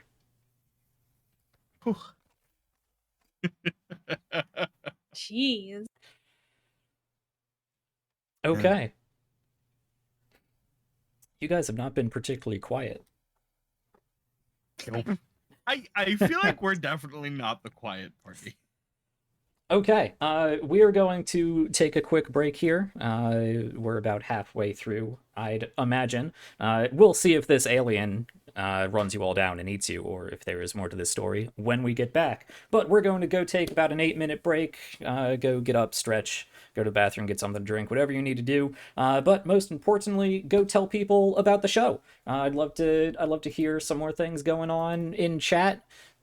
Playing with the suspense that we have going on here, commenting on all of the very interesting decisions that these fine folks are making, and most importantly, getting in some donations before we wrap our month of one-shots. Again, we are only $70 away from a giveaway, a really cool giveaway, a gift card. I believe it's $50, but I have to go back and check to a TTRPG gift store, a TTRPG bookstore, where you can pick up a book or towards a book that you would be interested, including perhaps the Alien RPG book. So go tell people about the show, go find your wallet perhaps, and we'll be back in 8 minutes or so for the conclusion of Hope's Last Day. We'll be right back.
Hello and welcome back to the People's Ascension for part 2 of Hope's Last Day, our Alien RPG one-shot.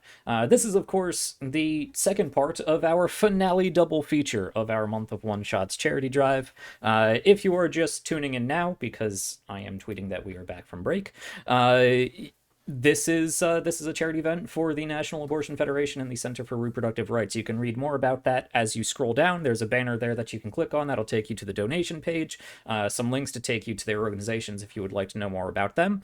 Or you could go back to any of the other fun videos, the other fun streams that I've run previous this month and listen to that whole announcement, the important work that they are doing, and, well, see other important games. But we need to get back to exploring Hadley's Hope, surviving Hadley's Hope, escaping Hadley's Hope, hopefully.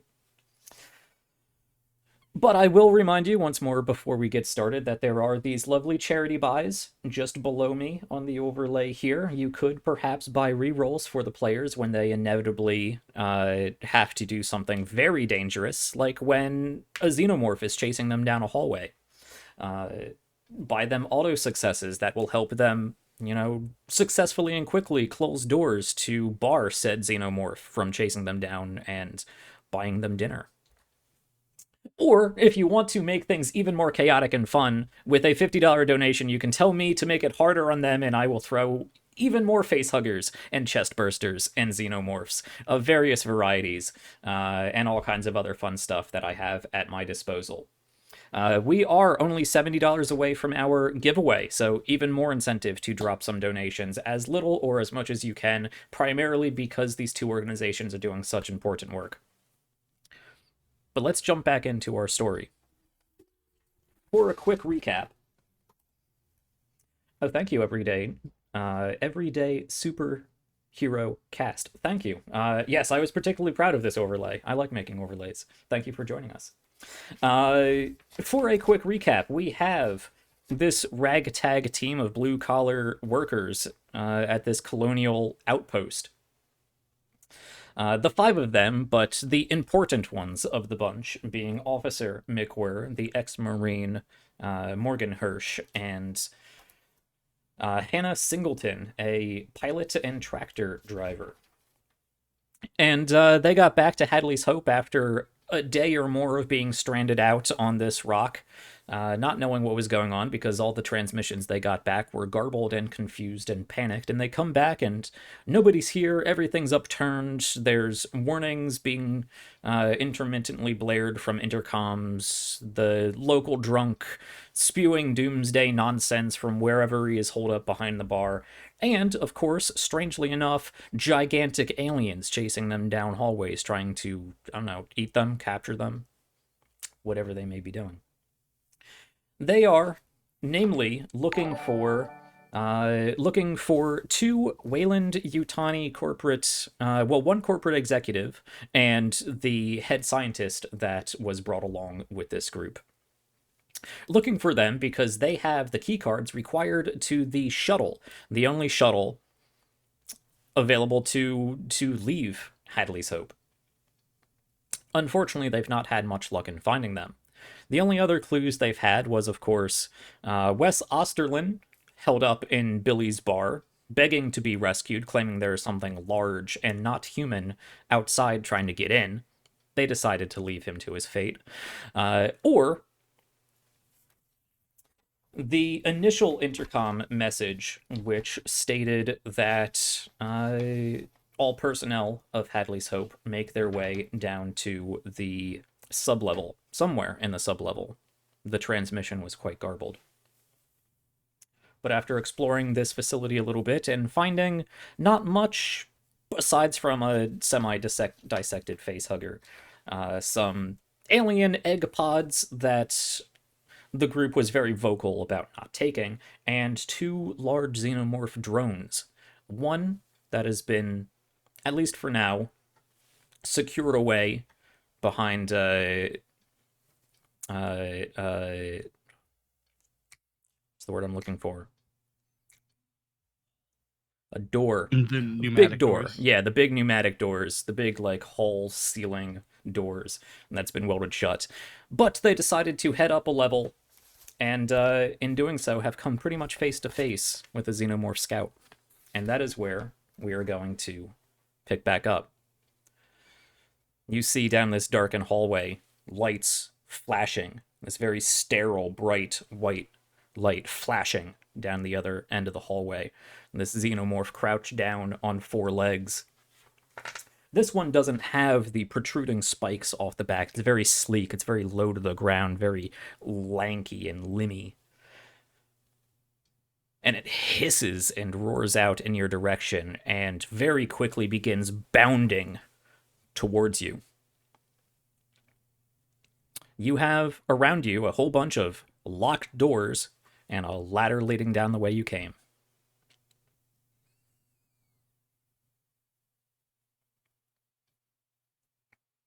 Like locked? Like completely locked? Like I have a company ID badge and they're still locked? You are an union organizer. Let me just take a look at exactly how important you are. Because In Mac's world, Mac is very important. of course, of course. That's fair. Because these are the corporate offices up here. Where am I looking? No, you are in B2. This is the command crew offices, and this is for security, really. And you are not a security officer. You know you would not have access to the armory or the CIC of Hadley's Hope, the Central Information Command Center, something like that. CIC. Command Information Center, CIC. Okay. Regardless, it'd be one hell of a game of chicken to play with that bounding xenomorph, whether you could get to a door, unlock it if the keycard even worked, and get in. But I know that it doesn't. You're pretty sure you don't have access. Okay. Down we go. Back down to the other alien? Sure. I would say you all throw yourselves down this ladder shaft because you have seconds before this alien is upon you. Throwing sounds good. I like the throwing of the down. The lot of you have to jump. I would like each of you to make me a mobility check. Can I throw the fire extinguisher at it first? You certainly can. Please Since do. I'm technically still carrying it. Yeah, I'm gonna like just chuck it just to buy us more time. Yeah.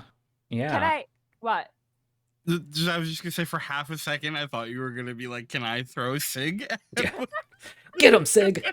Look, I'm saving him for last. Okay, that's bait.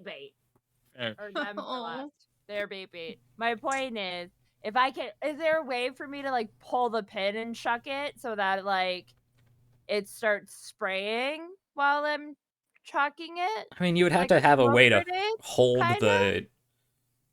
the trigger down. Can I pierce it with my knife? Will that not work the same way? No, because that's to aerosol it, aerate it, kind of, doesn't it? With That the would trigger thing? that might cause it to explode. That works too. I can explode it. I mean, like on Like you. if I stab it and run. Oh, okay, so I don't want to do that. Yeah, once you those are under incredible pressure. You puncture those, and it could erupt right in front of you. I think your best bet is just to throw this large, heavy, bludgeoning object towards this thing. It might buy you some time. I'm gonna do that thing. I'm gonna do the throwing and yell at them to like get the fuck out of here, and then I'm gonna throw the thing and follow in behind them. Yeah. Let's see. Let's say you don't have one that is better than the other as far as these skills, so I'm going to say give me a strength stamina check. Strength stamina. Okay. Oh yeah, because it's kind of the same. Remember to include your stress die. So stress die is a 5, and I got a 4, 4, and a 5.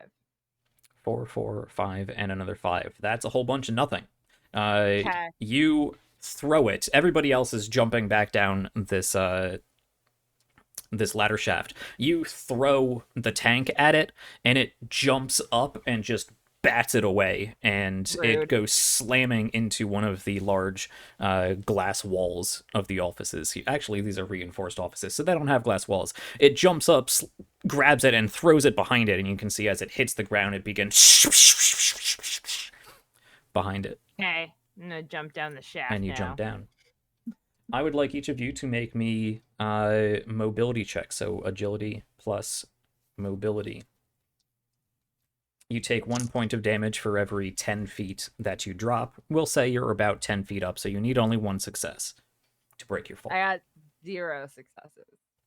Question: now that we have 2 stress die, do we roll 2 stress dice? Correct, yes. Okay. Oh, we rolled the second one. I got a 1. Yeah. Perfect. I got a 6 on one stress dice, a 1 on the other stress dice. Perfect. I also got a 6 on one stress dice and a 1 on the other stress dice. Perfect. This I is just also how have it 2 goes. other 6s, but oof. Yeah, I rolled in total 3 1s and 3 6s. Okay. Oh my I don't I goodness. defied probability. I don't know what's That's going on. so I funny. didn't roll any successes on that jump, so. So McWhirr, you take one point of health. Okay. So you normally have 3 health. You are down to 2 health. Yep. The other 2 of you manage to break your fall just fine. You grab onto the rungs of the ladder and control your fall down. However, everybody is subject to panic rolls. So, Great. I need everybody to roll me. It is 1d6 plus the value of your stress, which I believe right now is 2 for everybody. So 1d6 plus 2. Do we add our stress dice to this? I don't remember. No, this is Okay. 1d6 plus a modifier of 2. I got So a 1. You So 3. So you rolled a 1 Three? plus 2 for Yeah. 3? Gotcha. Okay. I got 6 total. I got 7 total. Okay. McWhirr and Hirsch, you managed to keep your cool. Barely. The adrenaline is pumping. You are sweating. There is a creature meters away upstairs barreling in your direction, and this hatch doesn't close. But you're keeping it together. If out of everybody, you'd be the ones to do so. You can see Sig is freaking out. Holroyd looks to be keeping it together, but definitely darting around, looking quite frazzled. Singleton, you develop a nervous twitch. Fair. Absolutely fair. At this It point, works out. Yep. So, be yourself. your stress level and the stress level of all friendly PCs in short range of you increase by 1. So everybody gains a point of stress. No, wait. Go wait, team. Wait. Singleton, what is it you are doing in reaction to this circumstance that is freaking everyone else out right now? So it's just a nervous twitch, right? So I think maybe Wildly Maybe- be pointing a gun everywhere. it seems like more than a nervous twitch. But like probably sort of darting like around the room after we settle, and just sort of like very very rapidly looking around for any ways out, and sort of doing almost like that with her hands, Mm-hmm. just sort of constantly in motion, very jerkily. All right. Yeah, I so have a couple of questions. Oh, go okay. ahead. Well, I'll let you determine whether you have time for those questions, because like I said, there's no hatch Okay. between the first and second floor. You need to get somewhere else before that alien just throws himself down the ladder. So if we go back to the map, where is it you would like to retreat to, and do you have any means of slowing down or corralling this alien? I mean, we could try and go north through that airlock, and I could try and shut it like I did the other one. Yeah. What about the other door that was like half like melt like soldered closed? What's going on with that? Is there still a big ugly over there? That is down on the complete opposite side of the B block, and that's okay. about that's like a 60-meter hallway. Okay. 50 meter hallway or so. So you can see it looks like the door is still closed from this distance with the lights flashing and whatnot. You can't see whether it's still welded or whether there's anything behind that, fairly small Sure. plexiglass.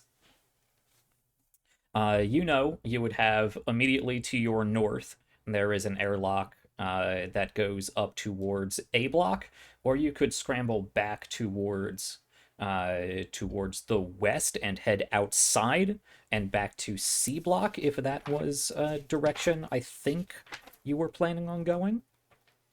Well, our main objective is C2, so I like the idea of creating more gates between us and the alien. So running up to A block and then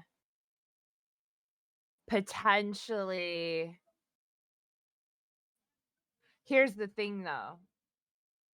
There's no real way for us to get to C block from A block unless we You go just have to go outside. We'd have outside. to go outside, Yeah. yeah. So, okay, yeah, we would have to do that, I feel like. But you don't have time to discuss this or even really Yeah. think too deep about it. No, but just running. Yeah. Yeah. somewhere. Just Okay. My thought was the closest door, which would be A1. Yeah. So You spin on your heels and head northward.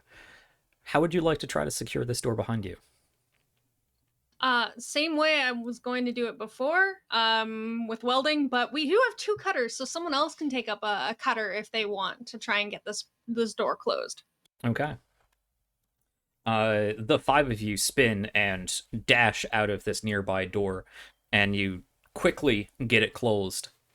Singleton and Hirsch pulling out their welding torches, and one from the top, one from the bottom can start welding that down. I would like, because this is a moment of particular peril, there will be a roll involved with this. What roll that is, I will now determine by looking at this sheet that I can reference. And I believe it is telling me that we're going to make that. I'd say it's agility.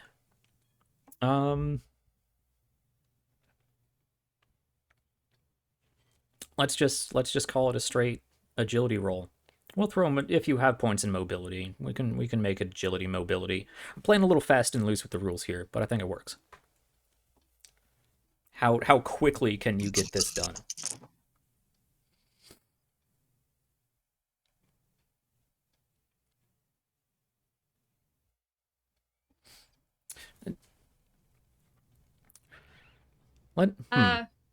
No, I got 6s on my stress dice. I don't know if those count. Those count. Mm-hmm. Okay, well then there's a 6. I did not gain more stress though. Okay. So that's good. I also got a 6 and a 1 on my stress die. And another 1 on your stress die. All right. Yep. Okay. So the 2 of you are going to be able to start welding this shut, and I imagine the others of you are going to try to keep the door closed, because mere moments after you are through and get the door closed and begin sparking up either end of this door, you watch the black form of this xenomorph just drop down like a cat in front of the door, silently, gracefully, just stands up slowly, opens its outer mouth, sticks out its inner mouth, and just kind of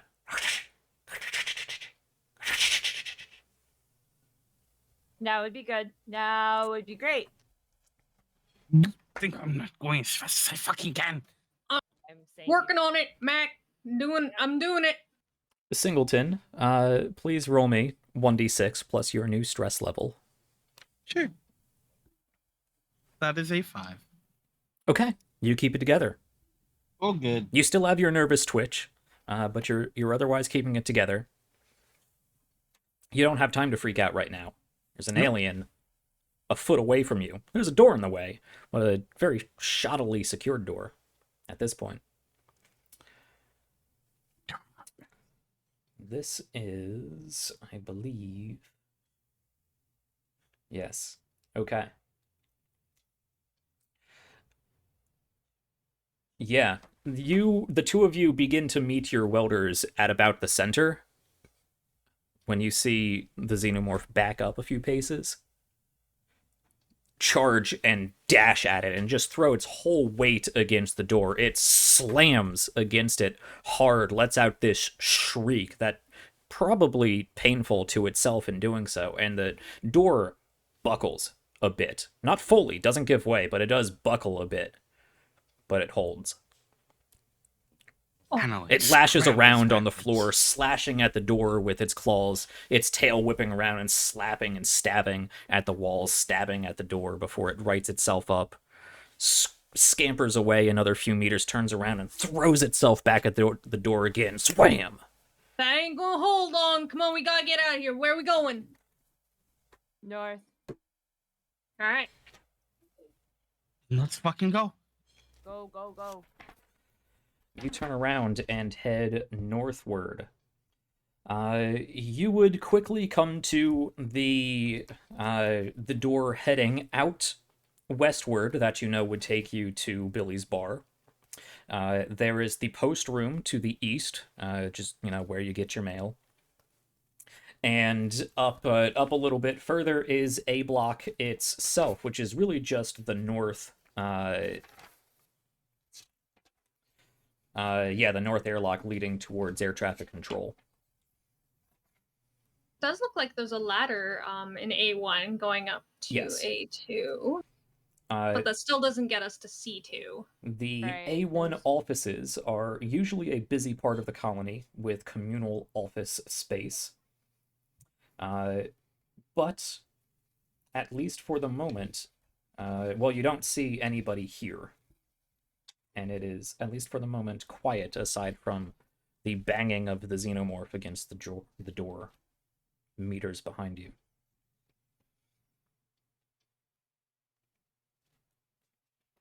Man, this module is mean. Don't say that. We're trying our best. If you'd like to make it meaner, donate now. Yes, Oh yes, please. I have plenty more xenomorphs written in here already to throw out, plus ones I have in mind. So keep those, send out some Make It Harder donations. I'd love to play around. We're But- not dead yet. Make us suffer. Not yet, yeah. What are you guys doing? I think we should run outside, head to C1, try and go upstairs again. I agree, but don't forget Astraland there was near Billy's and said that there were more things, so just keep an eye out. Oh yeah. We'll just keep an eye out. That'll be fine. It's no big deal. Not like Yep. Okay. Yep. Let's just fucking go, please. Just run, just try to keep up. Yep. Okay. Every time there's like a bang, Hannah's like, fuck. Mm-hmm. Fair reaction. Yeah. Is that... Yes. Okay. Good.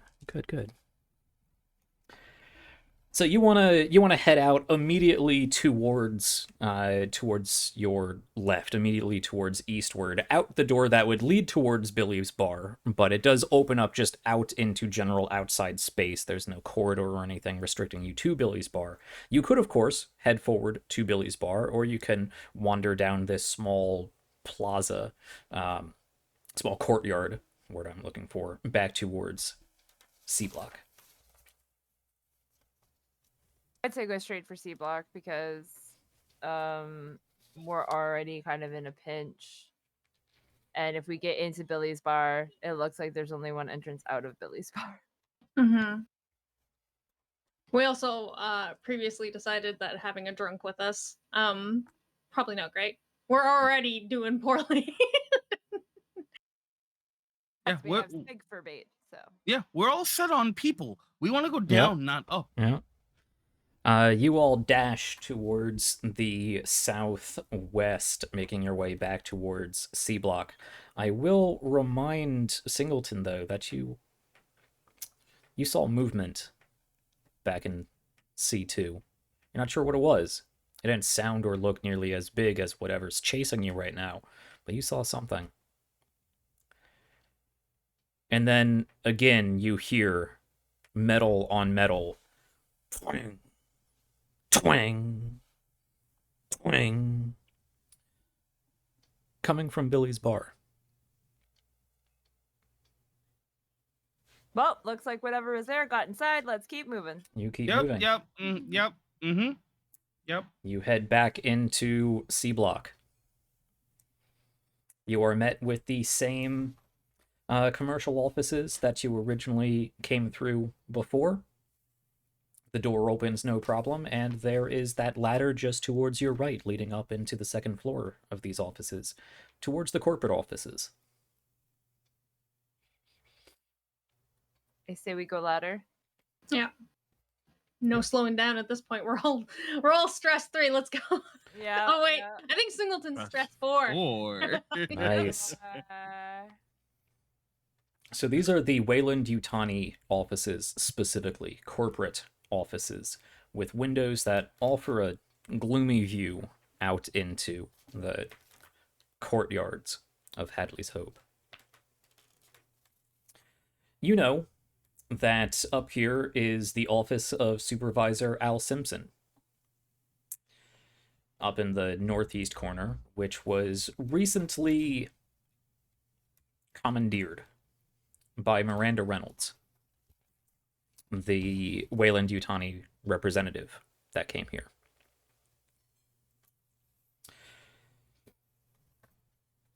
Perhaps she's there. Perhaps her key card's there. It's just the best lead you have so far. it's worth a shot. You head over to the northeast of this area. I will ask if you want. You can do a proper search of this area, see if there's anything hiding around, seeing if there's any items you could find. Or you could just head straight to the office and see whatever you may find there. Again, searching takes about 10-15 minutes.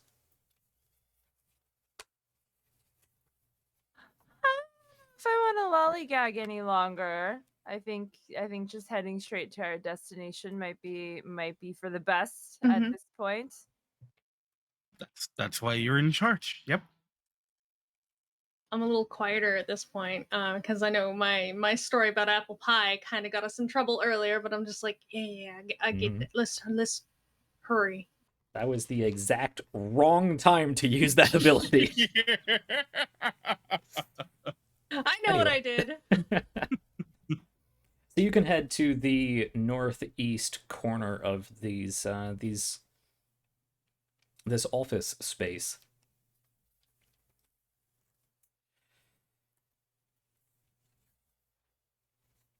All right, keep your eye out for some suits. Keep your eye out for some key cards, and no stories about apple pie.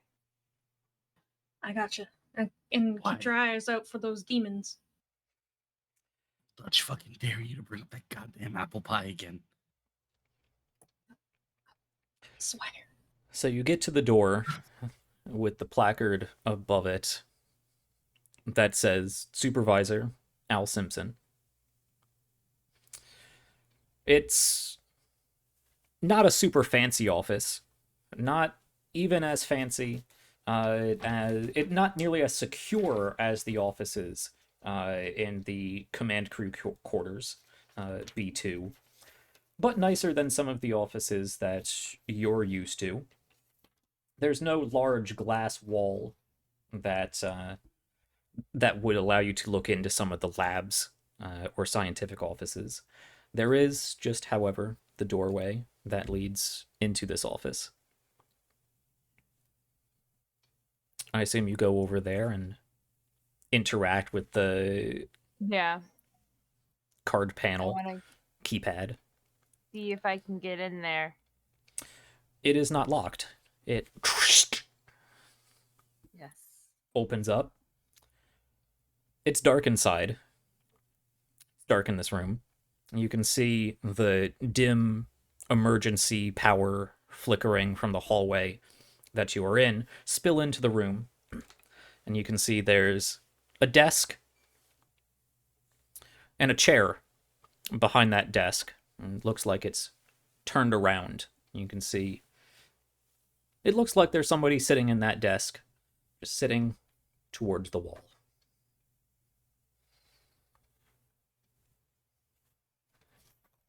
Singleton, go check it out. Fuck you mean? I got your back, man. I got you.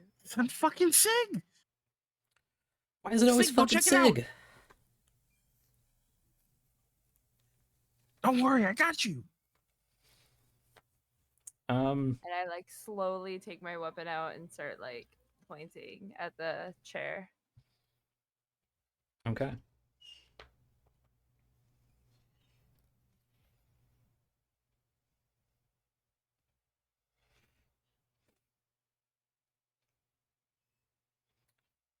Okay. Okay.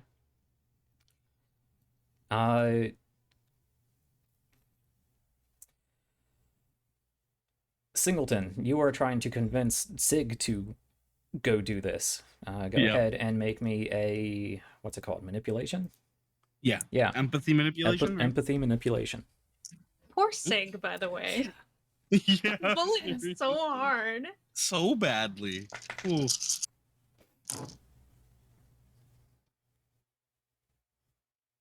Oh, good. I got so scared for a moment there, but that's not a stress die, so that's fine. All right. I have 2 6s, and no one's on my stress die. Okay. Okay. Oh.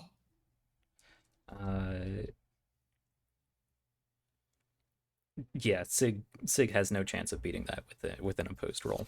Okay. Fine. Just you gotta get your shit together. Be careful. Slowly walks in.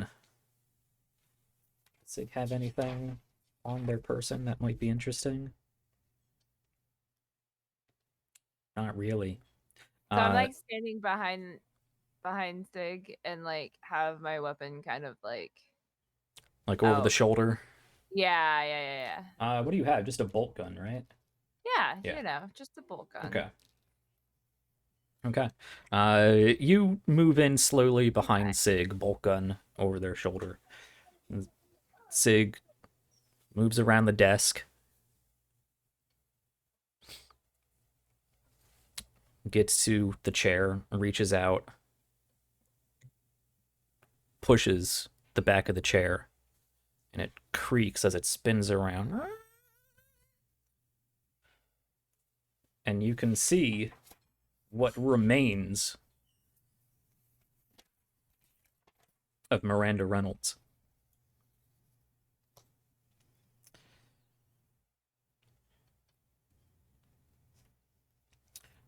Her face and neck are a bloody mess.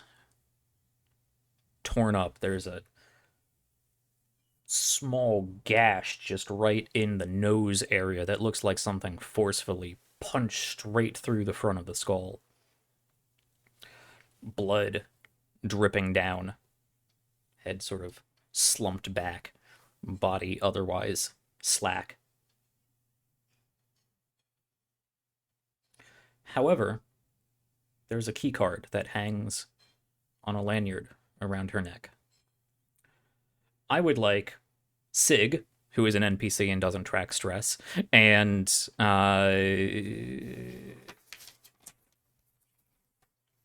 McWhir, please take a point of stress in seeing this. Okay, but like I don't really like Reynolds. Yeah, but her face was kind of collapsed inwards in a bloody mess. Okay, fine. I'll take a point of stress. Not gonna lie, kind of happy she's dead. But also, ew. Yeah. Oh, it's Also, gruesome. It's gruesome.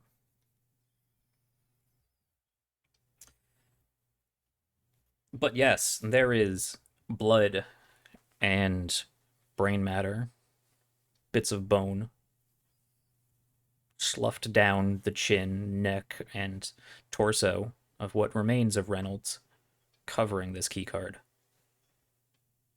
if you want it. Well, you have to push past that. Yeah, I'll do it. Okay. I don't want to make Sid cry. Take another point of stress. You have the gun. Maybe let one of us do it just in case. I don't know. She comes to life or something. First demons, now zombies. All right. I mean, demons, right? So fuck. Who knows? No, Singleton is correct. I have the gun. Okay. I got it. I got it. Okay. Instead, Singleton, you take a point of stress as Yeah. you have to bloody your hands with the remains of Reynolds' face. And not only that, but wipe off this key card, the gore upon it, probably on your pant leg. Can I go to wipe it on Sig's like instead? Okay. Yeah, you go and wipe it on the arm of Sig's lab coat, and they turn and they just straight up push you. As they should, to be fair. Oh yeah, 100%. They turn around. They're like, you fucking, and just shove you. You trip over Miranda Reynolds' body as you are. I'm not gonna automatically say you fall prone or anything, but you sort of spin across the room and slam hard against the wall. I definitely go down. You definitely go down, and a ceiling vent above clambers down, detaches from the ceiling, clambers down, and hits onto the floor just in front of you. Immediately, Hannah just kind of like scurries back. Fuck all of this. I'm at the door, kind of standing guard. Shh, with my someone cutter. there? Shh, shh, is that shh? Someone shh. You all need to stop fucking around. Where's that noise coming from? It sounds like it's coming from Miranda's pocket. Oh god.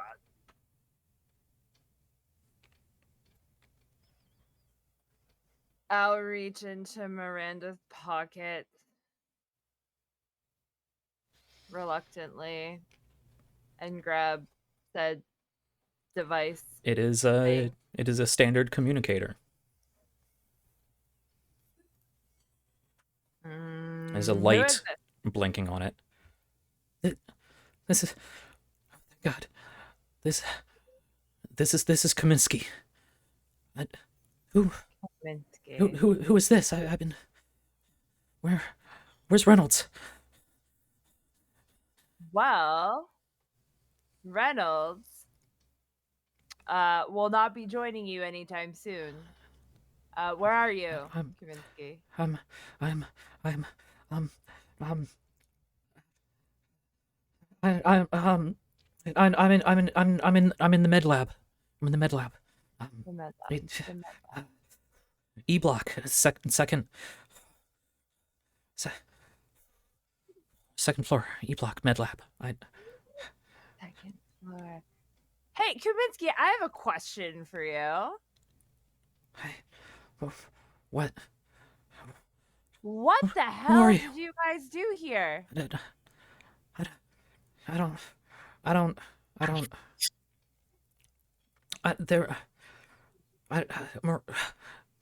Miranda, she heard something. I don't know. I just please get me out of here. I just please get me out of here. I can. There's a shuttle. We can leave. Get me out of here. Oh, we can just. All right, stay there. Be quiet. Quiet. Where's the shuttle? You would know the shuttle is on the shuttle pad just beyond the air traffic control center. It's on the pad, but it's locked down. Miranda locked it down. You need a key card to access it. I have one. You have a would Miranda have had one? Probably. Okay. You stay there. Be quiet. Whatever that is probably locked in there somewhere in that block with you. So just Whatever. What is? I can't talk about it right now. I- Top secret scientist stuff, right? You should know that. What are you talking about? Who the hell are you? Okay, bye. Okay, you disconnect the communicator. Okay, so cool. Awesome. The shuttle's still here. We know that the key card will get in there, and Kaminsky's locked somewhere into the med lab, so we don't have to worry about him. Let's go. Unless y'all want to go save him. No, no. Theodora no. Kaminsky. Theodora. She, Sure. in fact. Unless y'all want to go save her. We don't need both key cards, do we? Whoa, that was a weird accent change. I'm so sorry. I've done worse. I just went straight to whatever that was. Shouldn't, right? Like that's never been a thing before. Singleton, Kaminsky said you- she locked it. you have the key card. You didn't notice as you were being pushed by Sig after you wiped the key card on their shirt. You look at it as McWhirr asks whether you really need another key card, and you look down, and the magnetic strip of this key card is torn up.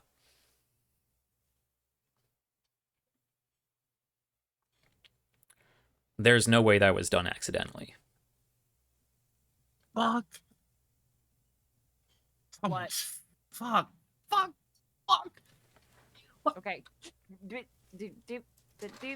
Lower the volume. We've already made lots of noise here.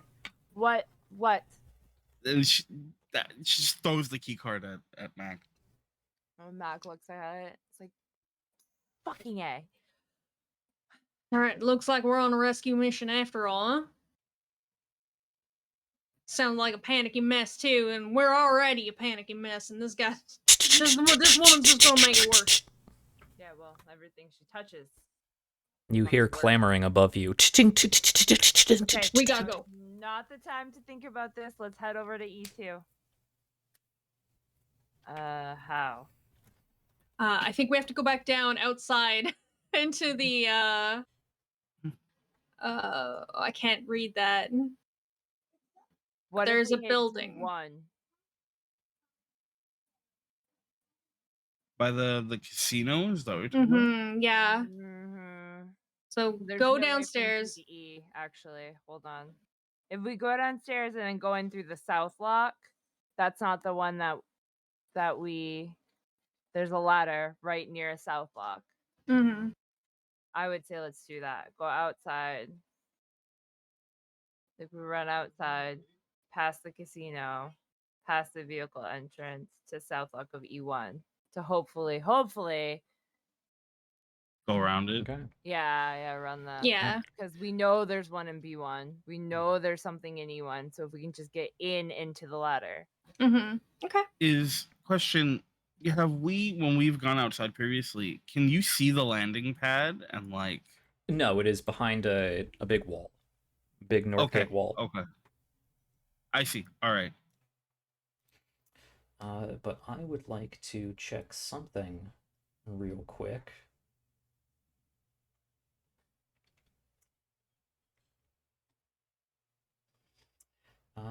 This is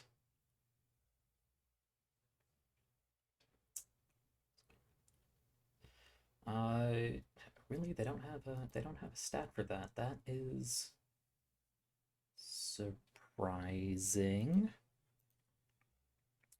Yeah, they don't have a stat for that. So I will make one up. Nice. We are going to call that 5 dice.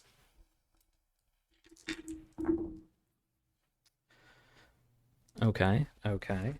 And I want to see if something happens. I gotta say, the anticipation of whatever's going on right now behind the GM screen is like the most threatening thing. I don't trust them when they go silent. Okay. Shouldn't. You see as you are filing out of this room, from the air duct on the ceiling, a facehugger leaps out from the air dock and throws itself towards Sig, latches onto the shoulder and pinches down on him. The tail of this facehugger, this meter-long, yellow, segmented, almost rat-like tail, lashes out towards and trying to wrap around the neck, and Sig reaches up and throws it backwards and runs out of the room.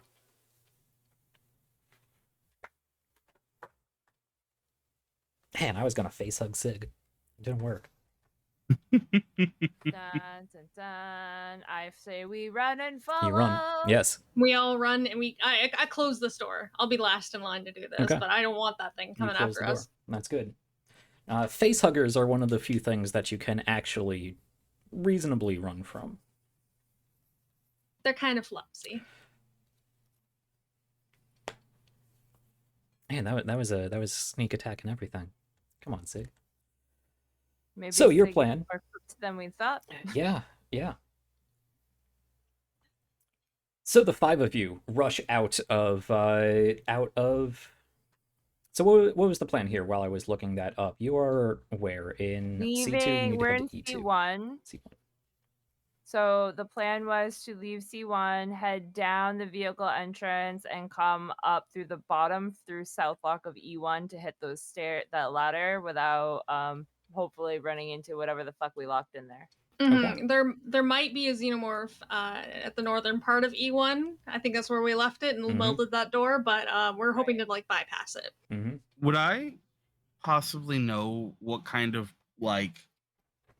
what the timeline would look like once we get to the shuttle, between getting to the shuttle and getting, out of here? Assuming you have the key card, we just got a $25 donation from Ankh. Thank you very much. That's an auto Nice. success for somebody when it is most dramatically appropriate, I believe. Yeah, if you have the key card, it should take. They don't take long to start up at all. Couple minutes. You wouldn't want to do it with, a whole horde of xenomorphs actively chasing after you, but Sure. I mean, you just need to get the engines warmed up and take off, which, couple minutes. You can bypass most. I believe you are the pilot, in fact, Singleton. Yeah, you would know. There's a lot of pre-flight checklists and things you're supposed to do. If you need to GTFO, you can basically just turn the key on and floor it if you need to. Okay. It's reassuring, sort of.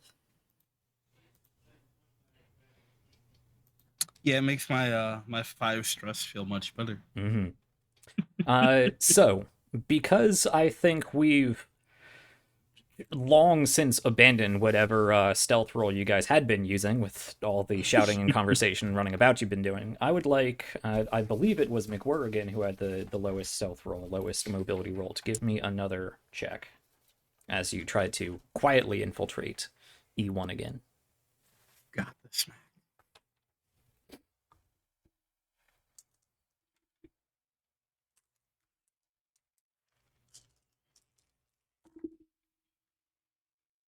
You're muted.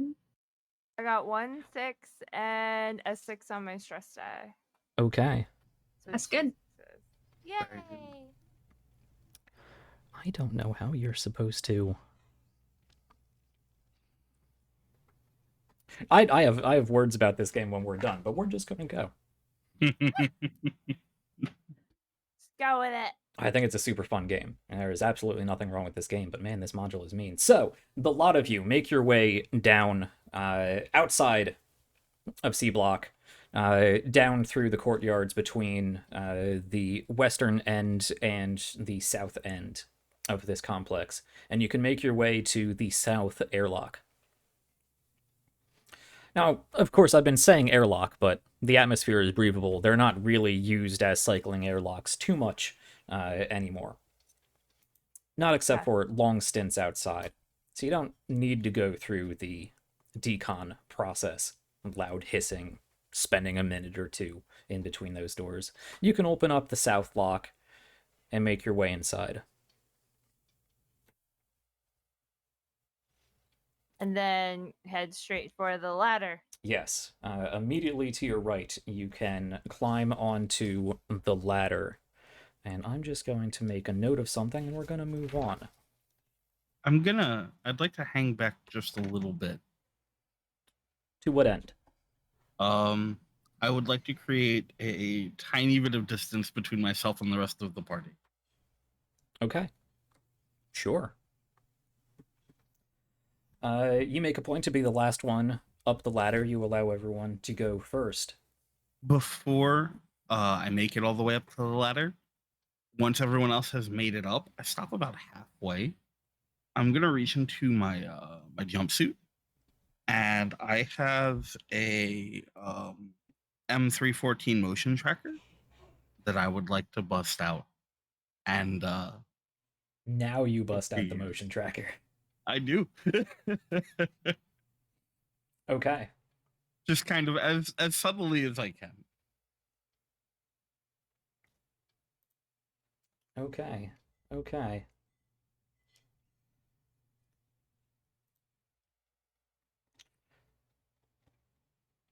Now, I am suspecting that enemy combat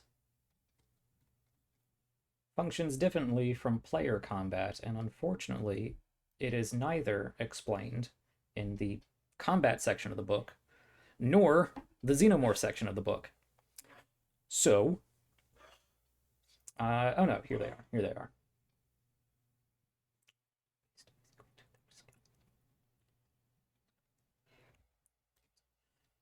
Okay.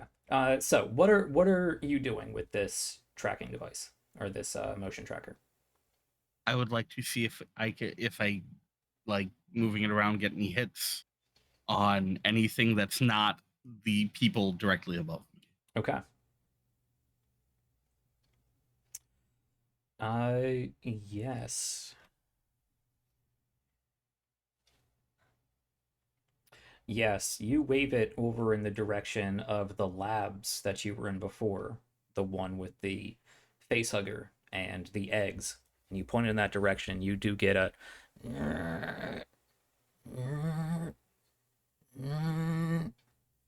there is something slowly moving in that direction, and it's not far from you.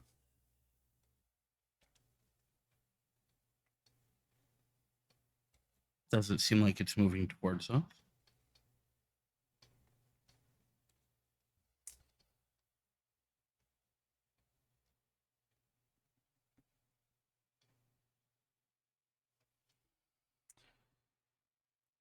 Is the tracker that accurate? Do you have the rules for the tracker itself? The tracker will detect the presence of any large moving objects within long range, which is 4 zones. And lets you know which zone they're in. The tracker will only detect moving objects. That's all it says. And if it's not moving, it won't detect it. Okay. You know that it is moving. It is in your zone, but I don't think it is accurate enough to tell whether it is, moving meters at a time. Okay. And could you? Okay, so it's in our zone. It is. Yeah, I will pin you generally. It is somewhere over here. Am I on the right? I'm not on the right layer. Yeah, I was gonna say that did not come up for me. Somewhere over here. Okay. Okay. And you guys are over by this ladder. Okay. Great. So I'm gonna slowly put it away. And then when I get to the top of the ladder, I go, move. I heard it.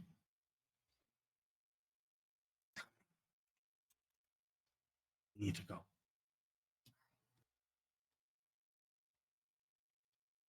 Where theoretically is this guy hiding out in here, or this woman? Sorry.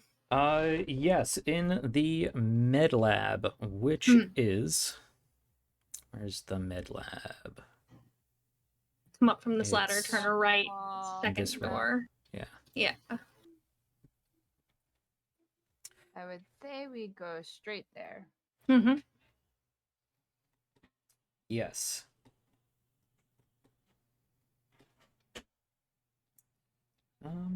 Quietly, of course. Would the command center have cameras? The command center would have cameras. Yeah. Maybe it would make sense The to. the ops center specifically would have cameras. So yeah, I like where you're going with this, Singleton. I like where you're going. Maybe we split up and you take Sig with you and go handle some cameras and see if there's anything you can do to blockade us or block it from coming to us in the I don't know what goes on in there. That's above my pay grade. If you give me the communicator, me, Sig, and Holroyd can go in here, and then you'll have the other communicator when you get to the med lab, and we can be in communication. Okay, I like that. I like that plan. That's a good plan. Let's do that plan. Yeah, I was thinking I could take something and put it over the hatch so I could weld down whatever's underneath can't come up. Yeah, but then we can't get out. Fair. All right, let's do the other plan then. Try to be quiet.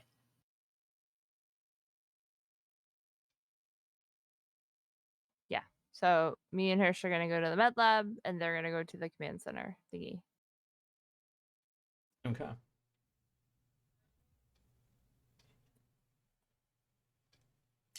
I'm gonna hold off on this. My apologies. Say again. Who's splitting up going where? Me and So- Hirsch are gonna go to the med lab. You And- Hirsch and McWhirr are going to the med lab. Okay. Yes. And then myself, Sig, and Holroyd are going to go to the command center. Gotcha.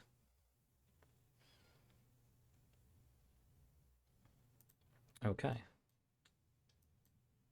There you are.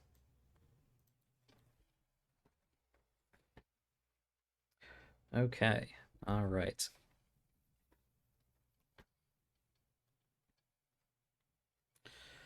Let's start with ops then. You can make your way up, Singleton, with your motion tracker. You can tell that there is definitely motion down on the first floor. It looks staggered, methodical, slow, but constant. I wait until the other two until we've separated to pull the tracker back. Okay. But you can get to the ops center. Ops is the nerve center of the colony, monitoring vital functions and security. It's usually busy, but right now, like everything else, it is unmanned. The intercom hisses static and screens flicker. Looking around, you can tell that the system is definitely damaged. It's going to take some work to bypass said damage and get this functional again. If you would like to access the cameras here, I'm going to need a Comtech roll. Okay. Is that with what is that with wits? I believe it's wits. Yes, wits plus Comtech. Okay. Plus however many stress dice you have. Yeah, woo! Almost stress dice. Well, at least it's more opportunities to hit a 6. Yeah. Okay, well, that is not the worst thing in the world. 2 6s on the stress dice, and a 1 on the not stress dice, which is fine. Okay. Correct. So that is a success. You take a few moments taking wires out, rerouting things before the screens flicker on again. And you see on these screens carnage. Bloody carnage down in the sublevel. Bodies. Pieces of bodies. Thrown about, slumped on top of each other. I would like to take another point of stress. Oh, great. That's bad. Yep. This is where all Fun. the dead people are. This is bad. You know, sick stress just every day, right? Yeah, no big deal. Manageable. Yeah. I'm fine. But you can It's like a see, flesh wound. even taking in all of this, the horror of it all, you can tell that this is not 153 people worth. And you can tell there are bloody drag marks leading out of the room that this camera shows, streaking down this long, otherwise deserted corridor. You can flip to another camera, which is just an empty corridor.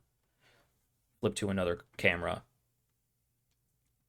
and you see there is a turret on a swivel.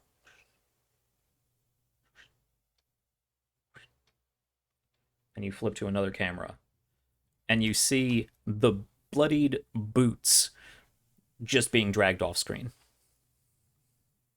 Oh.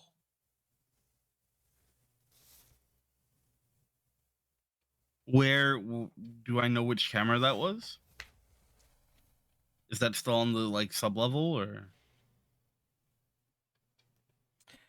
That is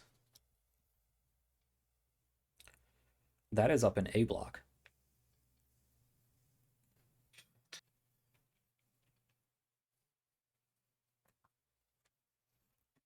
Shit.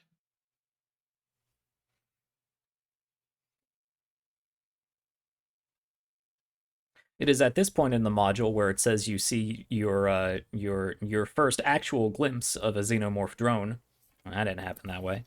As you flip to another camera, a camera just below you, looking out into the corridor of the science lab, as you see the drone that you did in fact see earlier stalking about, listening, hissing, clacking.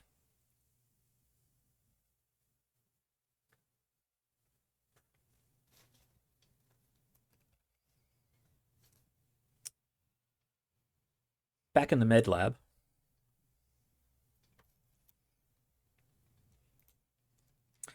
which is McWhir and Hirsch. The med lab consists of an examination room and a quarantine booth. The place is in shambles. Empty cabinets are flung open and overturned in a mad scramble for medical supplies. But you see coming down this corridor, there is that long observation window and a door. You can see above the door a red sign. Quarantine. Internal lock engaged. What a pain. Now you know. What are each of you?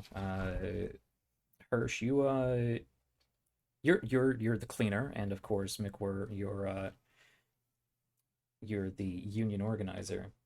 You would probably both know for wildly different reasons that means the door is locked on the inside, but can actually be opened from the outside. It is a safety feature that it's basically quarantined the area, but it's a quarantine that is overridable. Well, that's good. Hey, Mac, you know how to open this thing? Do I know how to open this thing?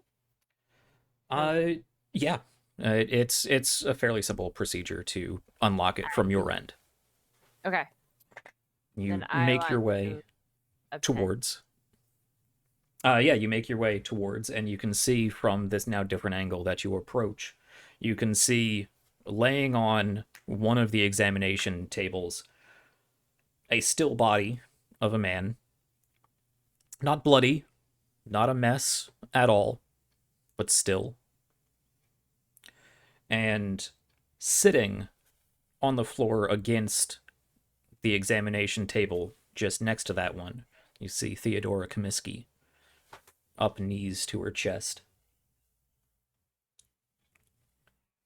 And as you approach, and she notices you approach, turns, eyes wide. You can see she's practically hyperventilating. Stands up quickly and sort of throws herself to this glass window. Please, you gotta get me out of here. You're gonna get me out of here, right? You gotta get me out of here. Right. Open the door. Come here. Is she like through a door, or is this the door? She's on the inside of the med lab. She is in the quarantine zone. All right, I'm gonna tell her to open the door. It's locked from within. She can't open the door. You have to open the door. Right, I have to open Yeah. the door. Okay, I'm gonna tell her that I'm gonna open the door then, but Okay. she needs to be quiet. Okay. You go over and you can open the door. It is not locked from your side.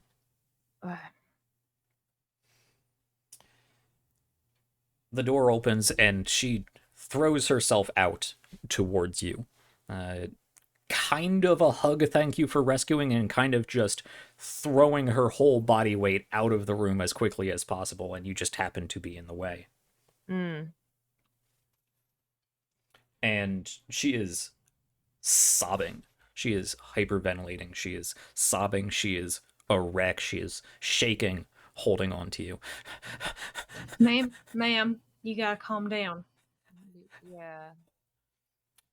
You can see just over her shoulder towards the edge of the room another unmoving, sort of curled up form of a face hugger.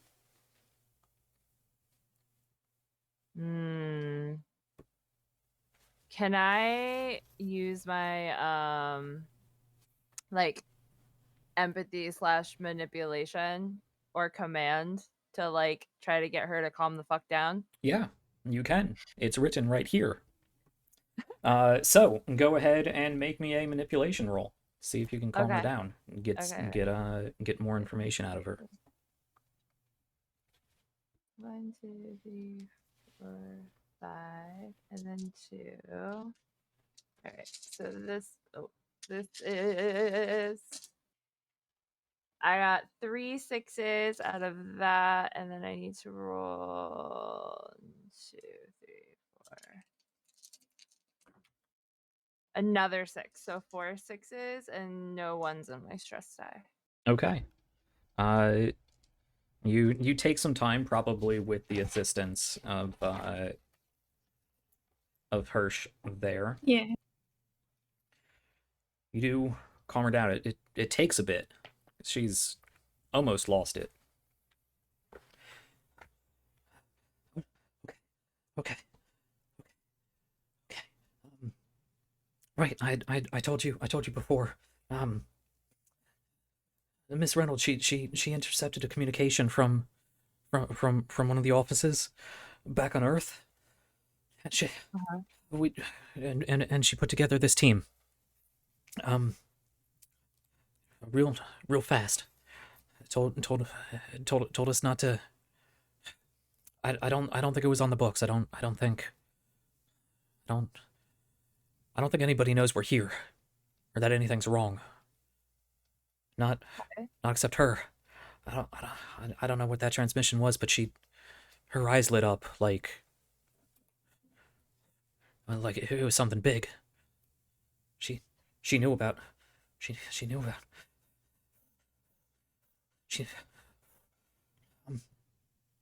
It's okay. She knew about this. That's what it has. That's what it had to be. Does Theodore have the lanyard, the key card? Yes, Oh, okay, you good. can see she does have a key card around her neck. They she locked us in here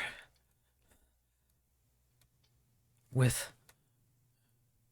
She looks over her shoulder towards the face hugger on the ground, towards the guy still on the table. With the chicken snake rat thing. It's a demon. It's gotta be. They, um, I don't know what they're called, but she, I think she's seen them before. She knew. They Of course she did. they did something. They did something to him. It was on his face. He started screaming, and she reaches into her pocket and pulls out a big syringe. I didn't know what to do.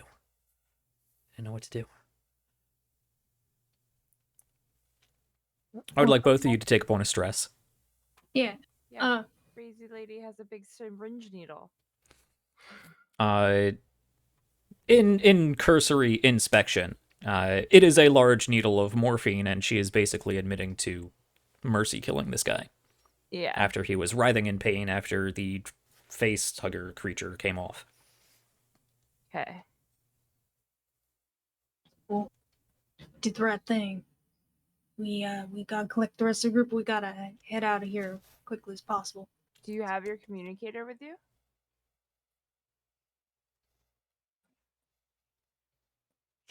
Yeah. Yeah, it's right here. Okay. Can I have it? She shakily hands it towards you. I'm gonna take it, and I'm gonna kind of like do the thing where I like take it and then like hold her at the top of her hand with my other hand and kind of like just like nod at her like it's gonna be okay, even though inside I'm burning because I can't stand here and I blame her for all of this happening and she's the reason that this happened in the first place and I really want her to die. But it's okay. She doesn't need to know any of that. And so and I'm going to take the communicator and then I'm going to get in contact with Singleton. And she's like, Singleton, are you there? Yeah. What's going on? Okay, we've got You found her? yes, we found her, but there's one of those chicken rat things with her, some guy, and I guess it like ate his face or something. I'm not really sure, so just be careful. And where can we meet up? And what did you find? So we got the cameras working. Shit's fucked, man. Well, The whole there's just the whole sublevel is just bodies everywhere. great. So they tried And to escape and they were too late. you know, there were drag marks. These fucking chicken duck things are not playing around. Okay, all right. Where should we rendezvous? I'm gonna take half a second and just start like sort of cycling through the cameras.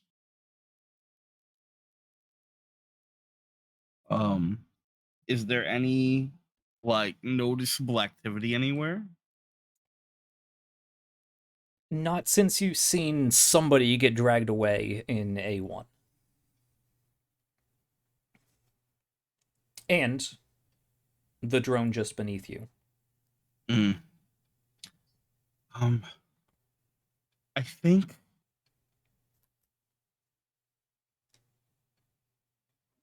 from where you are,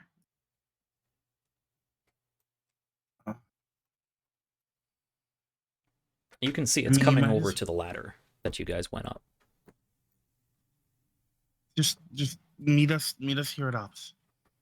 Okay, done. And I stick the communicator in my pocket. I'm like, right, let's go meet up with Singleton and the rest of the crew and get the fuck out of here. Good idea. Ma'am, I'm gonna tell you right now. If you start freaking out, I'm gonna make you quiet. Right.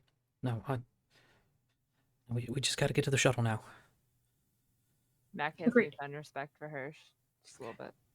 Okay. Yeah, you never would this woman ever have read like Morgan Hurst janitor and have someone like that talking to her like this. Like, I'm gonna make you quiet. Mm-hmm. So the moment that I'm off the communicator, I'm gonna look over at Sig. I'm gonna go, Sig. So they're coming back with her now. Okay. We're gonna have to make a break for it. Yeah? For the shuttle. Yeah. Yeah. I need you to go double check by the ladder and make sure it's clear. Don't go too far down. You don't. But if you hear or see anything over there, I just need you to let me know. Don't go down there. Just check. There's that thing down there. I mean, we need to know if it's if it's like down there or not, because otherwise we're not getting out of here. Fuck.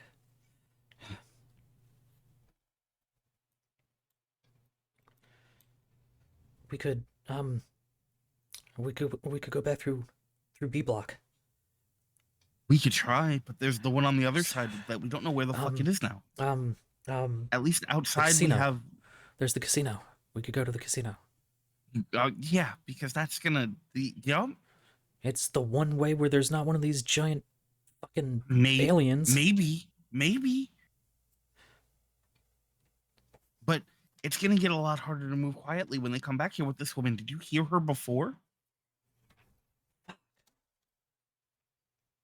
I'm not asking you to go out there and distract the fucking thing. I'm just asking you to go look for it. See if it's there and don't fuck with it. This is a side of you, Drake, Fine. I've never seen before. Fine. Just give me that blowtorch thing. I'm not going without. Yeah. Here. Okay. Yeah, take it. And Sig's gonna make his way to the ladder. Sure. When Sig leaves the room, Hannah's gonna turn to Holroyd. This whole situation is fucked. Indeed. Thoughts? You've been real quiet this whole fucking time. I thought that best, not to draw attention. So, what's the plan moving forward? The plan. If we have Comiskey and the key card, we can make our way to the shuttle. Right? Sig might not be wrong. We know there's one of these creatures below, and to the north, we could try to go through the casino. We don't have eyes on it, but we know there's bad business where we do have eyes.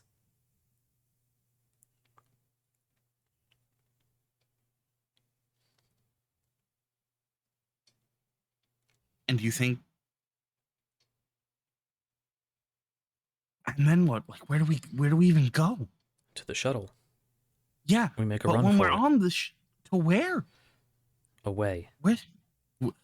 Away? To fucking where? Where the fuck are we away to? We set a course for Earth and lay down in the pods. You would know, in the Aliens universe, travel between stars takes so long that you go into cryosleep. There would be cryopods on this shuttle. You're not certain exactly how many, but there certainly would be cryopods. You would have to put yourself in cryosleep to get really anywhere populated. And let's say that works out and we get where we're going. And then what? You think that the company's gonna be fine with this? We're not going to be walking into anything more safe.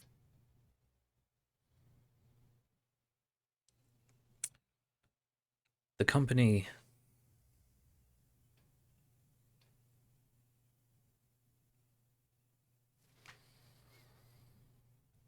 I'm not sure we have much alternative. I think it's best we all try to get out of here as quickly and as quietly and as safely as we can, and we'll have to take our chances with what the company wants of us. We are, in their eyes, contractually theirs.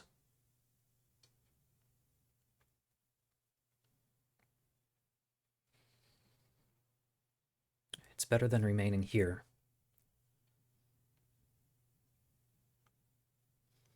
I would be surprised if...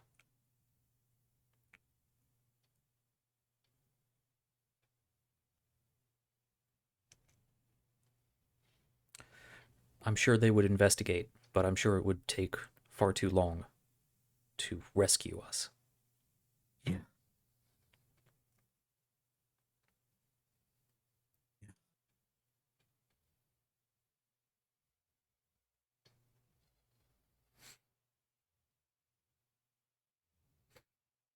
You'd be real fucking pissed about all this. Yes.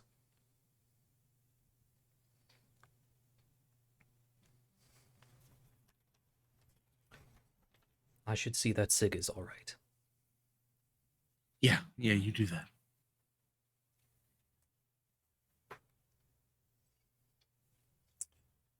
I'm just gonna kind of watch as he goes. Okay. He turns, he walks out the room, heads down the corridor towards Sig.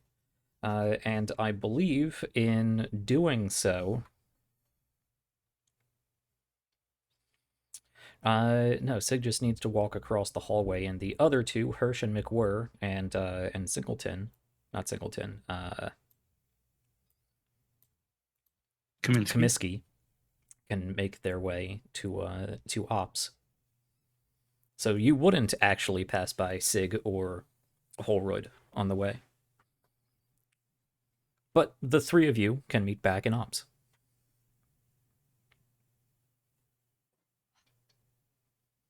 Singleton, Kaminsky, Singleton. All right, what's the best route out of here?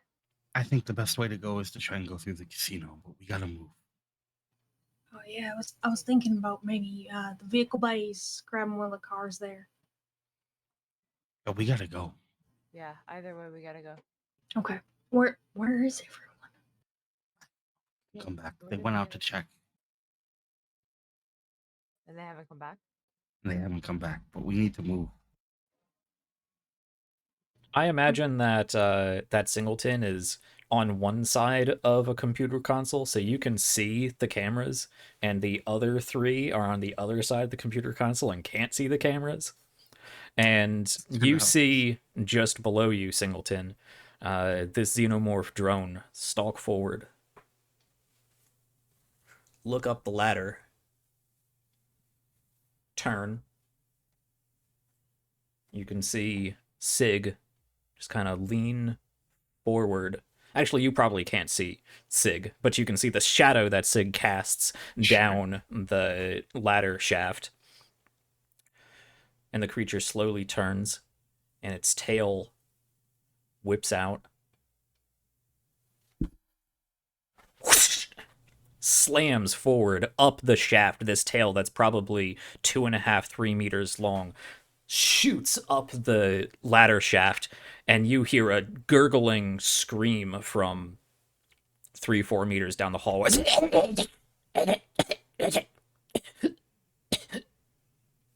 Fucking and run. You, Singleton, see the body of Sig being pulled down the ladder shaft, impaled by this tail. Now, Siggy is my buddy. So when I hear, do I recognize this as Siggy? Oh yes. Oh yes. Siggy! And I just start barreling out through the door. Do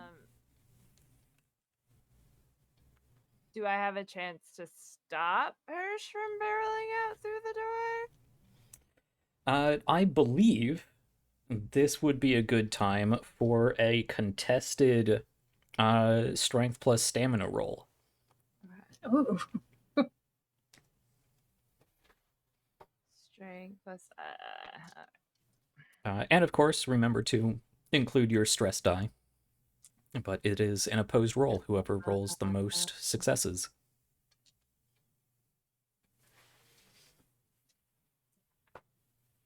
I have 2 successes and 2 ones on my stress die. Awesome. Oh, great. This is what I get for trying to be nice and helpful and preventing people from dying. Okay, here's the thing. Oh. I Oh, rolled. no. Okay, Hirsch, ex-marine, has a lot of strength plus stamina. So I rolled 4 6s on my strength and stamina. I also rolled 1 on my stress dice. I like a 1-1. Oh, good. Okay. So Hirsch, you can push past McWhirr. Okay. Takes a little bit of doing, but you're an ex-marine. You kind of you know the leverage you need to kind of lift her off her feet and kind of just displace her for a sec, and you barrel past. And in doing so, you get to that turn in the corridor, and you see Holroyd standing there, covered in blood, eyes wide. And he actually is just going to hold both hands out and attempt to stop you as well. He's going to try to put his hands on your shoulders. And you just, Gosh. do you push past him? No, well, I see this. Fuck, Siggy. Is Siggy dead? We have to go. He's going to try to slowly turn you around. Shit. And Okay. I would like both of you. Okay. Zoe, you rolled 1 on your stress dice, and I did. Jen, Yeah. you rolled 2. 2 ones, yeah. Okay. 1 stress for Zoe, 2 for Jen. And I would like each of you to roll me a 1d6 plus your new stress level. Oh, shit. Oh. 11. 11. I also got 11. Oh, good. You're at Higher number is better, right? Aw. you're at 11 stress. Is that even possible? No, I Yeah. rolled a 6 plus Not my good. 5 stress. Okay, So. gotcha. Yeah. And I rolled a 4. Okay, a 4, McWhirr, you're fine. You're keeping it together. And 11. But with my 6 stress, I got an 11 too. So. Yeah, it's 11 total. Oh, for you of both us. got 11. Yeah. Okay, Yeah. gotcha. You both need to seek cover.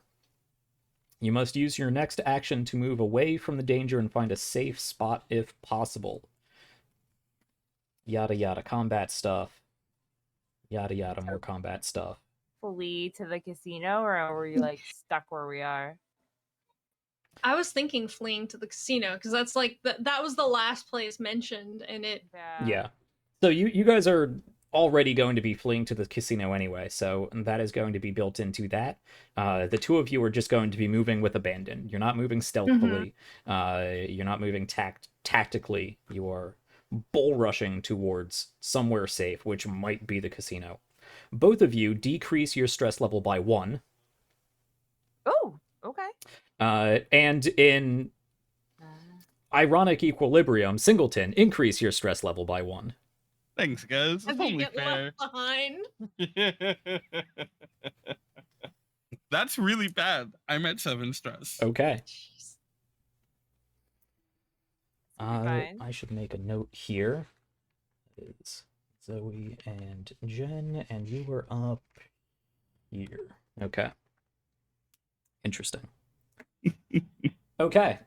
Yes, we are approaching the end of our show here. We have about half an hour left. I will try to wrap that up in this time. We might go a little bit over, we'll see. But just as a reminder, only about half an hour left on our last show. We are $45 away from our giveaway, and I would love to hit at least the $500 mark for both of these charities. $250 to the National Abortion Federation, $250 to the Center of Reproductive Rights. So if you can, if you have just a little bit left to give for these charities, please consider this last chance to donate during the event. Anyway, the lot of you barrel towards the casino. You can hear this. You can... Actually, I don't think you can. Because the only one... I think Hirsch would be in the position to hear something, but not in the state of mind. However, I will actually say, Singleton, you see as you turn and start making your way out, Sig still moving, impaled in the shoulder, being dragged out of camera view. He's not dead. That is a goddamn shame for That's him. Sig's problem. Yep. Oh, man. All right, you are delivering on the drama that is written into these character dossiers. The casino, Tanner's Casino, I believe, Tannen's Casino. The fresh bling here can't hide the utilitarian nature of this place. You move throughout the second floor of E Block and make your way northward to a very utilitarian corridor leading from this block to the casino, which used to be something else, but is now a casino. You turn down that corridor. Lila Lydiard. That's interesting. Have you seen any of our D&D show? There's a character named Lilia Lydiard. Anyway, $50 donation. Thank you so much. That actually puts us over our 500 mark. That allows me to make it harder, which is cool. And we will do a giveaway when we are wrapped up. So thank you so much, anybody in chat. Please do stick around. Anybody watching, please do interact with chat in some way, because we're going to be doing a giveaway, and Nightbot only cares about chat. So say hello or something. I'll probably give you a keyword when it comes to that, but we will deal with the giveaway once we're wrapped up. Thank you so much, Lila Lydiard. Okay. Where were we? Yes. The casino. This is fine. They were just making it harder. No big deal. Yeah, no big deal. NBD. That's That's what I was asking for. You get to Where? this access way. I said I blame him Yep. if we all die. You get to this I'm cool with access that. way and start making your way down. It is cluttered here. It looks like this place was kind of barricaded. So you are having to climb over carts that have been stacked up here, chairs and desks that have been dragged out of hallways. You are clambering over this, and a lot of you get about halfway through. The power goes off. It is black in here. Yeah. I would like everybody to roll me a mobility check with 2 less dice.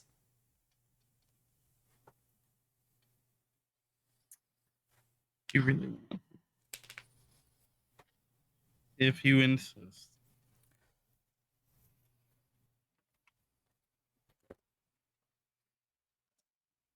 Thank you, Lila, for turning the power off.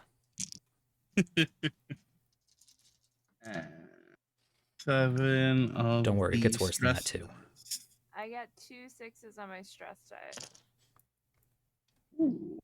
Okay, so 2 1s on my stress dice, and I got a 6 on my non-stress dice. So I have 4 6s, no 1s. Okay. dang. Jen, no one's on your stress die either. Oh, thank Awesome. freaking goodness. Zoe, you rolled 2 1s on stress dice. I did. That's 2 more stress. Heck yeah. And a panic roll. 1d6 plus your new level of stress.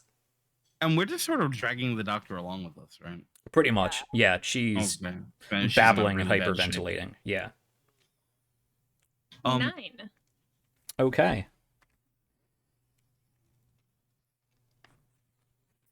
You let out a scream as the darkness Great. overtakes you. Maybe this was something from your Marine career, clambering over heavily barricaded fortifications in the dark, In the pure dark. in yeah. the pure dark, with known enemy hostiles behind you.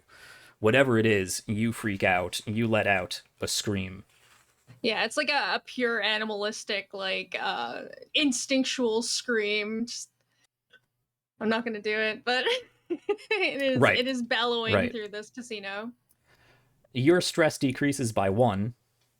Oh, good. The other wow. 2 of you increase your stress by 1 as you hear the ex-Marine behind you, whether you know he's an ex-Marine or not, yell out in a terror that you think, at least for the moment, that he's been grabbed. And I would like both of you to roll me a panic roll. 1d6 plus your new stress level. No, thank you, please. I love high You're stress. welcome. 3, 4, 5, 6, 7, 8, 9, 10. I got a 10 total. Okay. Singleton? Also got a 10. Okay. This is fine. We'll be This, I mean, I guess this really That's an interesting case. Okay, I'm gonna break this down for everybody. I'll take a second here and break this down. When you roll a panic check and you get a panic condition anywhere between 7 and 14, if you roll under what you previously had, you increment your panic to the next level. So since Zoe, you were at 11, you rolled under 11, but you incremented to 12. And so you got Scream. Yeah, 11 was my total earlier. Yeah. 9 was my total now. So yeah. Right. That goes up to Yeah. 12 because it always increments at least once. Mm-hmm. Jen was also on 11, rolled above a 7, and now also lets out a scream. Mm-hmm.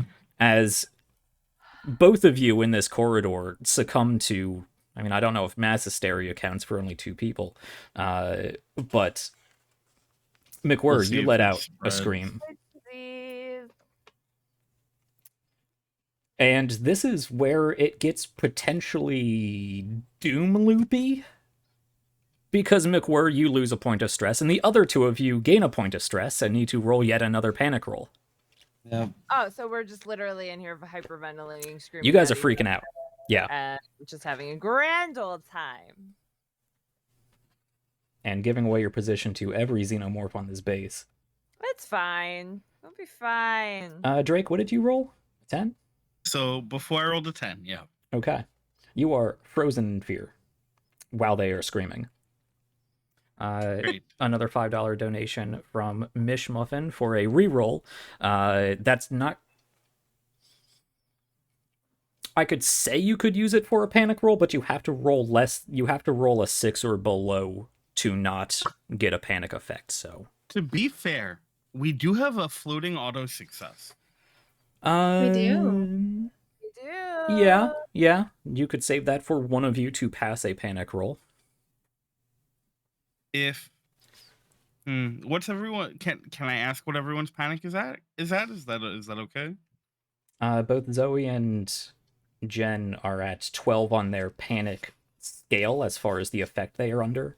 I've not been keeping track of your stress levels. My stress is at 6. I'm at a 6. I'm at 9. Theoretically, if I use this auto success and don't panic again, you just have to roll low enough to not keep the loop going. Yeah, we just have Right? to roll enough. We just have to do that. Yeah. I mean, easier for you than me. Well, I rolled a 9, if that helps. Okay. Well, okay, I 9 total. 9 total. Okay. So this is what happens here. because the Oh, stress table is compounding ridiculously right now. The two of you are screaming bloody murder, trying to push yourself past these barricades in the dark. Every time your pant leg catches on a drawer or a hanger or something that's sticking out, you swear it's a xenomorph claw that has grabbed you, and you let out another bellow, another screech, another yelp. Eventually, you two make your way up to Singleton, who is stood there in fear, just shaking her head, not moving forward at all.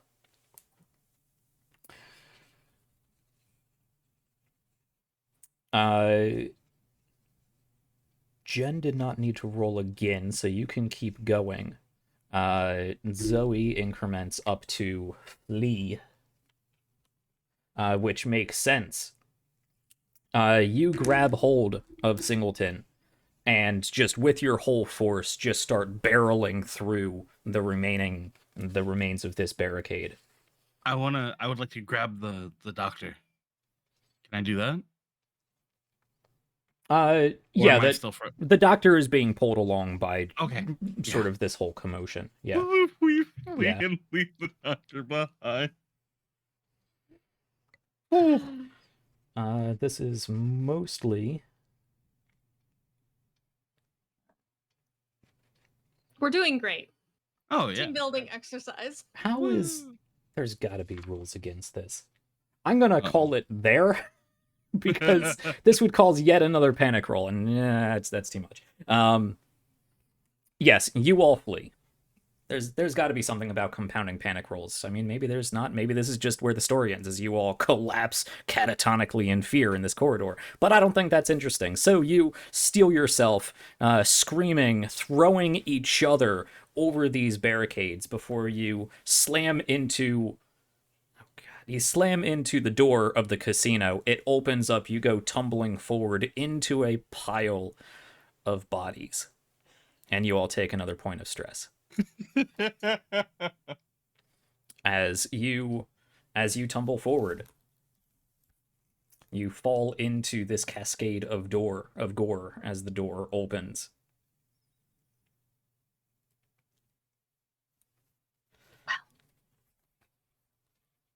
And who has the best observation?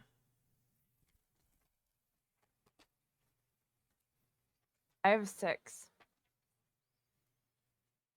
Observation is not something I do. Nope. Apparently. Okay. I do not observe. That checks out, actually.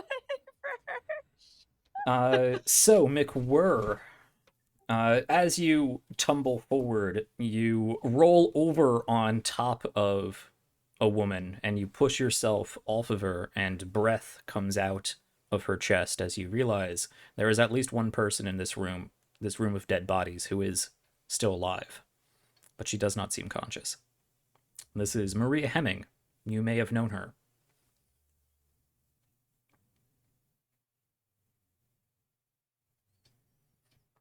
Okay. Do you care? Or do you just need to get the fuck out? I kind of feel like we just need to get the fuck out. Yeah. All right. You leave. We're kind of in this scream run loop, so I don't feel like we are in the state of mind to make good decisions. Yeah, the three of you just start barreling forward. You are in no condition to care about this unconscious woman. Holroyd stops, however, bends down and picks her up. And you can hear the clattering behind you and the screeching, howling behind you of one of these xenomorphs bounding through, tearing through, pushing past this barricade, this fortification that you all barely managed to stumble through. You can throw yourself down the ladder from the second floor of the casino down to the first, and I assume your plan was to make your way outside and just beeline for the wall? Yes. Mm-hmm. Can I try and shuttle? Is the doctor wearing her key card? Yeah, it's around her neck Like, on a lanyard. Okay, as we're going down the ladder, I'd like to try and pull it off of her. Were you Okay. gonna say steal? No, borrow. But Borrow if she can keep up. yeah. Reappropriate. Well, if she falls behind, Yeah. it's not my fault. I can't give it back. I mean, really, Fine. she's barely holding on right now. You are pretty much dragging her forward. So yeah, you can grab hold of it and just rip at it. Yep. I think this causes her to topple forward and trip and fall on her face as you make your way outside. Sucks to suck sometimes. Okay. Do the I feel other like the two? rest of us are running and don't notice. Okay. I feel like I wouldn't notice. I would just be running. I'm pretty distraught about Siggy. So Yeah. yeah. The two of you keep going. Okay. Holroyd is just barely keeping up as he had to stop and pick up this woman, and does manage to. None of you probably see this, but the camera will see it as, without even climbing down the stairway, Holroyd just steps off and drops and just lands squarely on his feet, no buckle whatsoever, turns on his heel, and makes his way out towards the door. Stops, sees the three of you running for your lives across this courtyard between the buildings, looks down and sees the doctor, looks up at you, shakes his head, and throws this one woman over his shoulder, and goes and grabs the doctor and hoists her with one arm, a full-grown woman, not of considerable heft, but a full-grown woman, just by the back of her collar over his shoulder, and starts, well, like $1 Million Man, fast walking. I always assumed he was an android. Yeah, like this man's been holding out on us. Strength-wise. He could have bare knuckle boxed the aliens. Right? He might have, at least for a little bit. Silent, like, just himbo over here. Just. Ay, ay, ay. Okay. We've completely forgone any attempt at stealth whatsoever. Mm-hmm. Yeah, we've been screaming our head off. Oh yeah, you guys are a wreck. I need to. Where am I looking here? Yes, I would like each of you to roll me a mobility check. Sure. Like a regular one. Mobility plus agility. Yes. Yeah. And of course, plus any stress dice. So many dice. I have to re-roll Oh wow. a lot of dice. Yeah, really? I'm doing this at this point. I got 2 1s and a 6, and the 2 1s are on my stress dice. Awesome. Oh, good. I have. Oh, go ahead. I got no 6s and 1 on my stress dice. I got 5 6s and no 1s on my stress dice.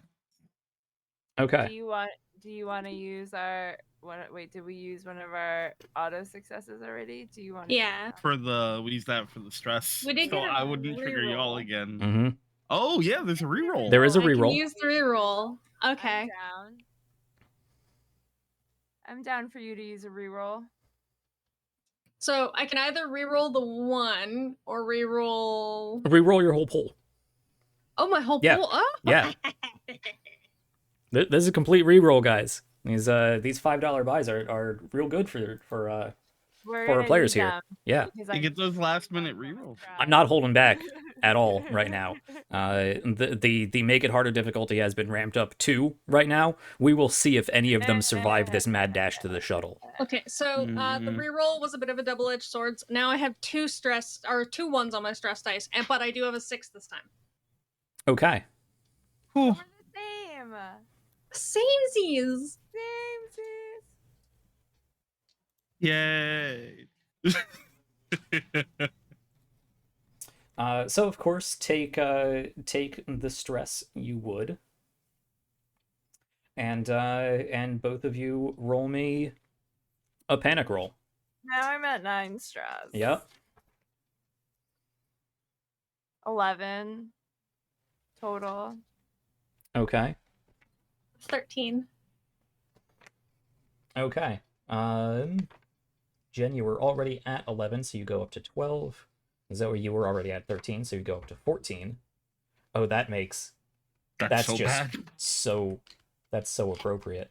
It's so bad. That's so great.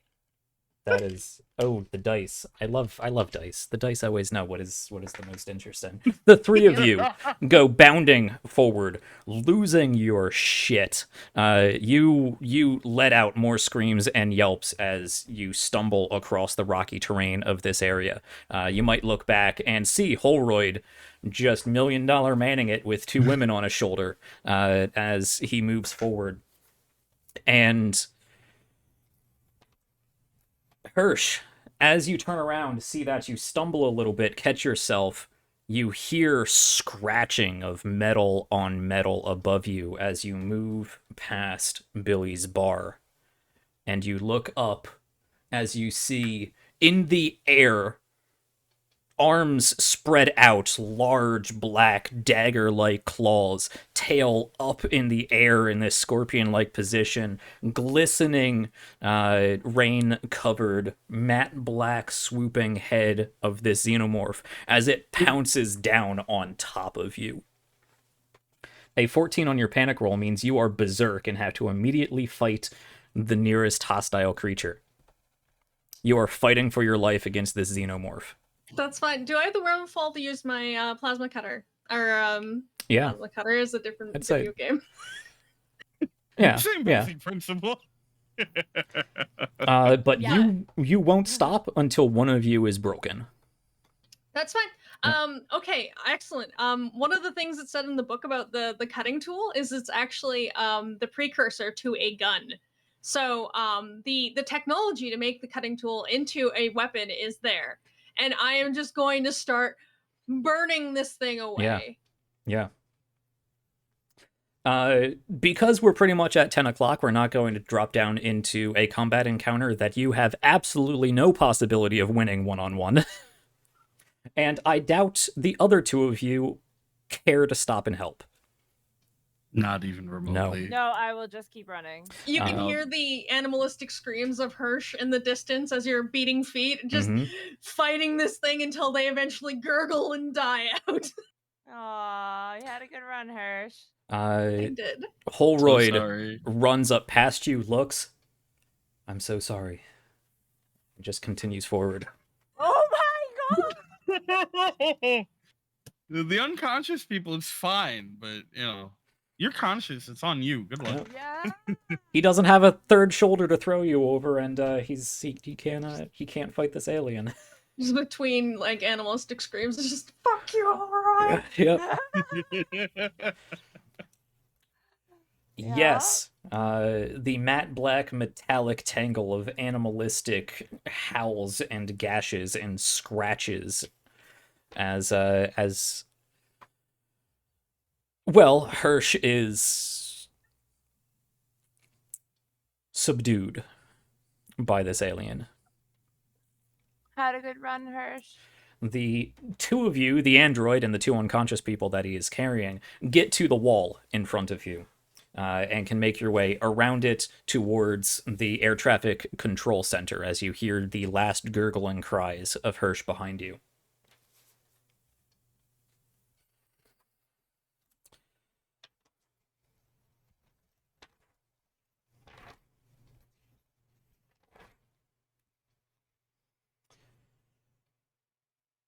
Outside the north shield wall of the colony stands the air traffic control center, with the ATCC building, comms array, and landing pad just beyond. The air traffic control center building has a storeroom and a generator on the ground floor, and a control room with panoramic windows on the first floor. It does not look like there is any power to this facility, nor is that necessary because you are all freaking out and you don't care about air traffic control. You want to get to the shuttle and you want to leave. So you bound past the air traffic control center, and you can see in front of you a modified Lockhart XL Star Club rests on the far side of the landing pad. It is, however, securely clamped to the ground with automated locking procedures, and these clamps block the way to the access hatch. You do, however, know that the keycard, Comiskey's keycard, can be used to release these locks.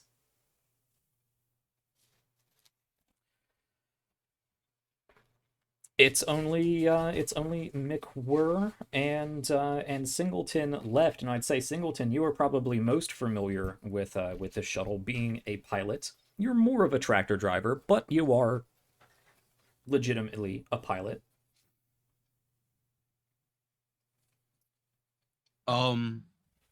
Is it just going to be the one input to undo all the clamps, or is it a process?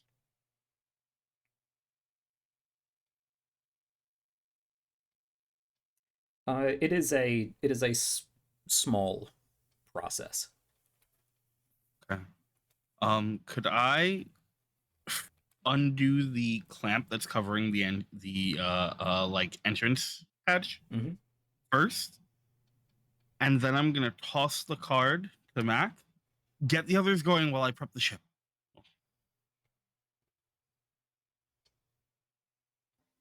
Okay. And I'm going into the shuttle, and I'm gonna start Okay.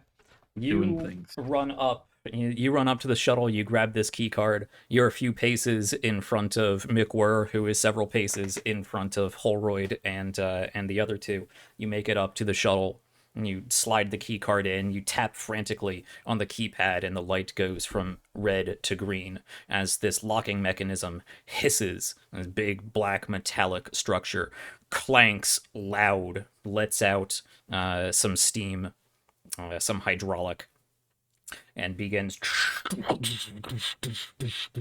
turning away as it opens up the hatch and begins unlocking the docking clamps of this vehicle. And you throw the key card back, and you see, of course, you are a few paces ahead of McWhirr, who is several paces ahead of Holroyd, but not far behind him is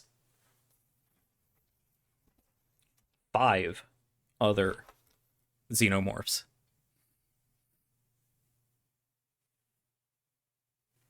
I had to sneeze, but apparently I don't.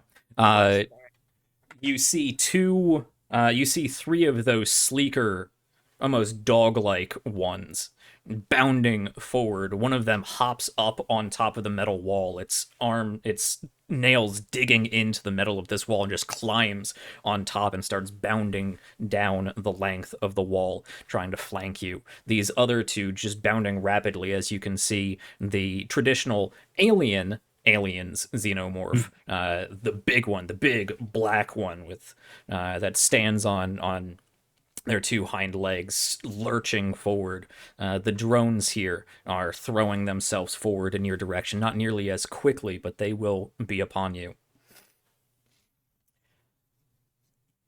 And you type in the final keypads, the final key sequence to open the door. It hisses. You turn, throw the key card, turn around. And I need you. Me? Yes. I need Okay. you.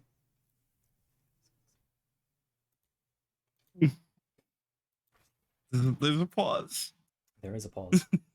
I assume some sort of piloting role. I'm Yeah. really hoping that's what's about to happen.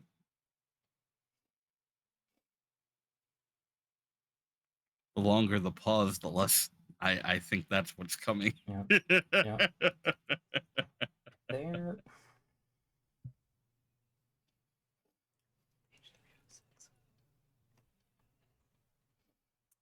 This is the page that I was directed to, and that's not terribly helpful. So, we're gonna make it up. Yes. Drake, whoever Yeah. you are. Singleton, go ahead and make me a mobility roll. Absolutely. All the dice. So many dice. Please, no ones. Not on this first side. Okay, so there's a lot of ones on this, but I have a talent called Reckless. Well, actually, I can push my luck in this game. You can. That's would- something I completely forgot about, but you can. I would like to do that. And as long as you don't roll a stress, you can push your luck. If you roll stress, you can't push your luck.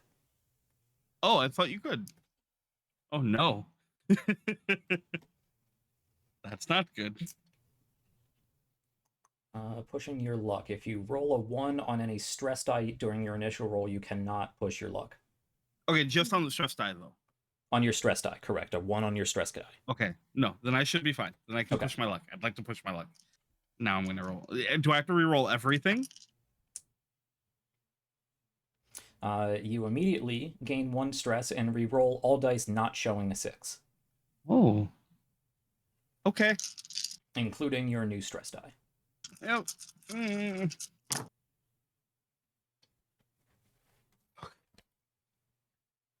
There were like 4 ones and I panicked, but none of them are stressed out. Oh my goodness. I did get a 6. Okay, you got a 6. Okay. 4 stress.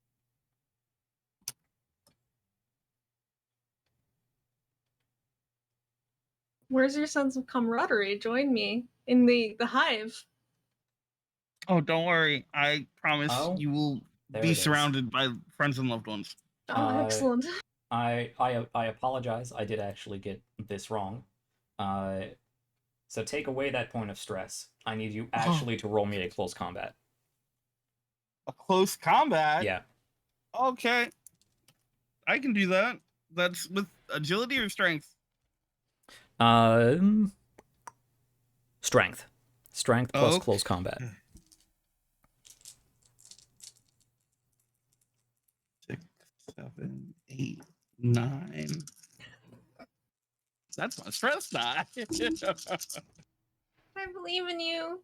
Ooh, that's a whole lot of none. Nope, there's a 6. There's a 6. There's 1 6. Okay. There's 1 6.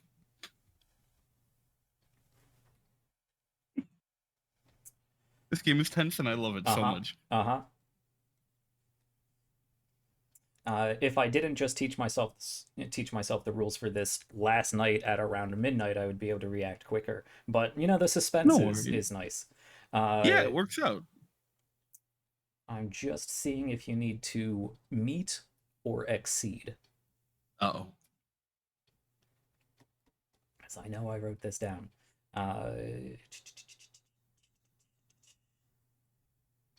You only rolled your 1? I only rolled 1 6. Gotcha. Yeah.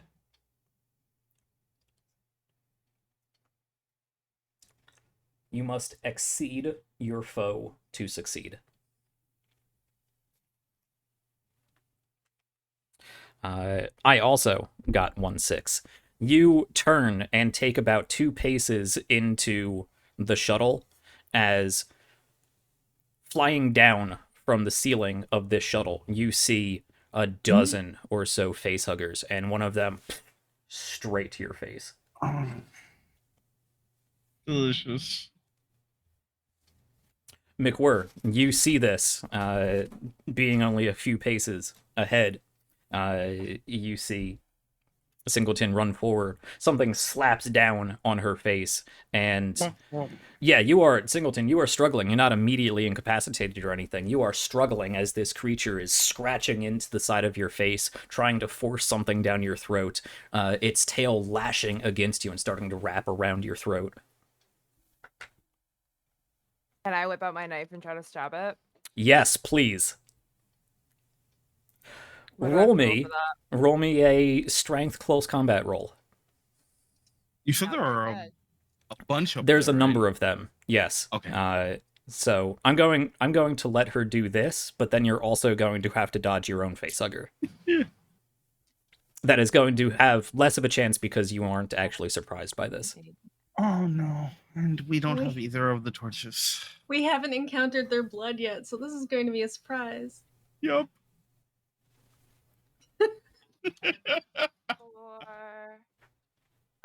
4 successes, but then I also have 1 on my stress. 1 1. Awesome. Perfect. on my stress die. Thank you, Jen, for never watching these movies. Really perfect. Works McWhirr, out.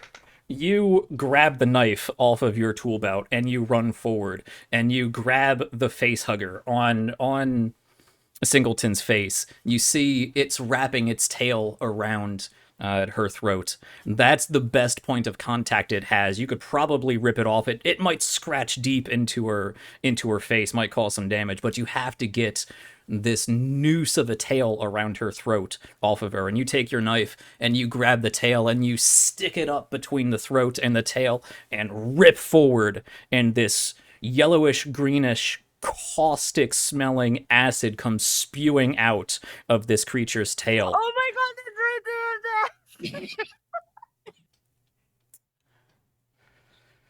Singleton's neck and chest rapidly begin to corrode and liquefy.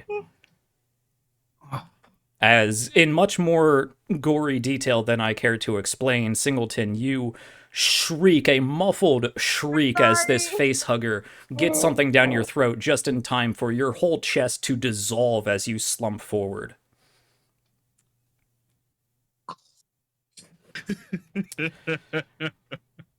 McWhirr, you are called off guard by this gruesome defense mechanism of some kind. You were sure you were going to save the day. Heroics cut this thing off, and instead it exploded in acid all over her. And you are stunned for a mere second. You would take a stress here. You would have to roll a panic dice. But before we get to any of that, you have to dodge your own face hugger. So roll me a close combat again. Oh my god, I'm sorry. Oh, it was perfect. I love it. That was so good. I got 2 1s on my stress die and no successes. No successes. It did not get a success either. The collective face huggers actually got no successes either. Good. However, I would like you to add, in total of all these actions, 3 stress to your stress pool and roll me a panic roll. 1d6 plus your new total stress. I can't add any more stress to my stress pool. Okay. Oh no, are you maxed? 5, 6, 7, 8, 9, 10, 11, 12, 13, yeah. I'm max. Okay. I'm not sure if that automatically sets you catatonic, but I don't think you can succeed in this roll anyway, so just go ahead and give me that roll. What roll? The panic one? Yeah, panic. 1d6 plus your total stress level. That's the 13. That's the 13. Okay, okay. Oh, I see. Yeah. That's after you added the 1 stress? Yeah, because now Okay, I'm nice. at 10 stress. So I could, unless I can add 2 more on top of that, then it would be a 15. So I mean, I Yeah. am fucked. So it's good. Okay. Depends on how much. I want to just check something here, because I think you're screwed either way. I would imagine Yeah. at this point. Stress level. Does anything happen at maximum stress? You just die. You just drop Don't- dead and die. I'm kidding.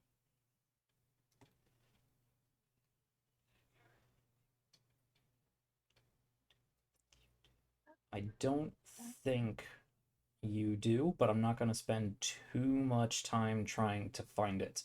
But this moves you up to Berserk anyway. Okay.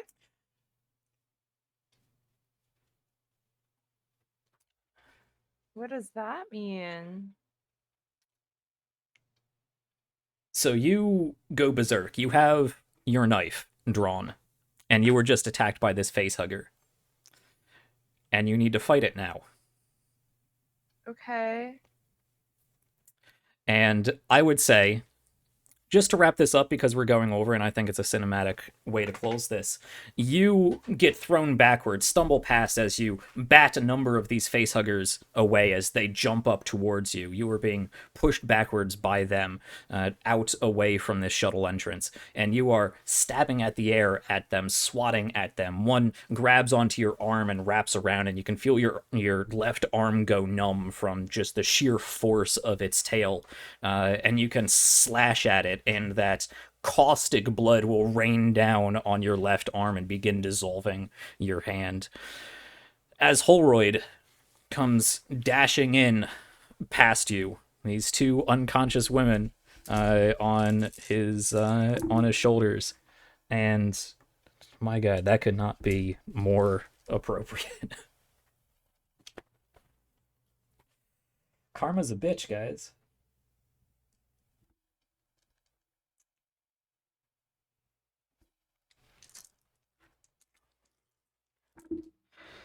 As he runs past you, a number of these facehuggers jumping onto you, Mikwur, one side of you beginning to dissolve. You let out a scream of pain as one of the facehuggers just crawls over your face and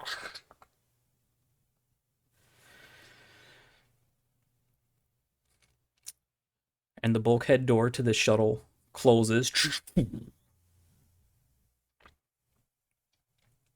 And the engines kick on. And it begins to lift off. Probably fortunately for, well, Singleton's dead, but probably fortunately for Mikwur, the heat and flames of the exhaust, the engines, spewing down on the landing pad incinerate you before you are taken away to whatever fate beholds xenomorph hosts.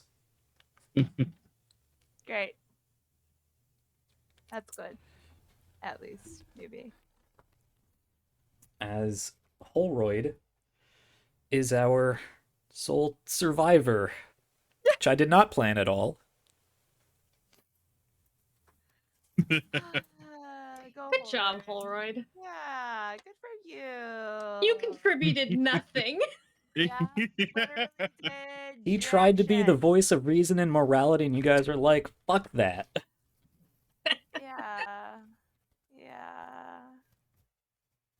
Good luck piloting a ship, sir. I mean, still has to survive all these facehuggers. Exactly. This is the final report from Hadley's Hope. Holroyd reporting. The colony has been overrun by monsters. Of the 158 souls residing there, only 3 of us have survived. The rest, well, I dread to think what happened to the rest. I can only hope they were given the mercy of a quick death. But I doubt it. If you receive this message, do not attempt a rescue. Stay far away and inform Wayland Yutani that the place needs to be extracted and cleaned. Only they can handle those monsters. This is Holroyd signing off. And the camera pans back to the 2 women as the cryopod lid goes down over top of, because it's more interesting, I'm going to say Comiskey. And as the pod closes, there is a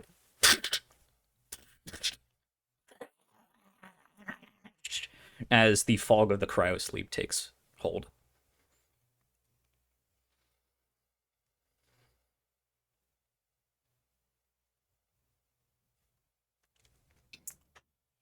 Teamwork. You did it. That's where we're gonna end. Oh boy. Okay. That was really good. That was great. Yeah. I always feel terrible about TPKs, but No, I love them. I Yeah. honestly absolutely fucking love them. We're playing an aliens game. Yeah. If we don't TPK, there's something wrong. There was no good Yeah. reason why anyone should survive this module. No. That was wild. Yeah. Those Face huggers at the end. Oh my goodness. I did use the actually the face huggers, that wasn't even part of making it harder. That was just Oh, was it written into not? the That was book. just written in. Yeah. Jeez. I kind of had a guess that it was written the way to just kill everyone because Yeah. This thing canonically, is savage. we'll Oh, get right. into it, but Only yeah. one person survives. Yeah. That's true. Newt. Well, Yeah. Newt. Yeah. My partner told me about the acid blood during loved the it. break. Thank and you I so totally much. Forgot at the end. Like I So- didn't even think about it. That reaction was perfect. It was so I love it. good. I love Oh, it. man. That was so good. And what a good way to die, because holy moly, I was going to be the worst. Oh, Yeah. Oh man, that was a good. Yeah, karma for Singleton. Man, you were terrible. awful. I mean, I had a goal to achieve. I mean, had stuff to do. McWhirr was kind of apathetic and cold, but Oh no, Singleton was with ooh, the worst. you were just ooh. Actively, yeah. hmm Yeah, I feel bad for Hirsch. Feel bad for Sig. For Sig. Yeah, you guys Poor ruined Siggy. Sig. Oh, Yeah, I didn't man. really get into Hirsch's whole deal, except for by randomly screaming demons sometimes. Mm-hmm. But yeah. Yeah. Yep.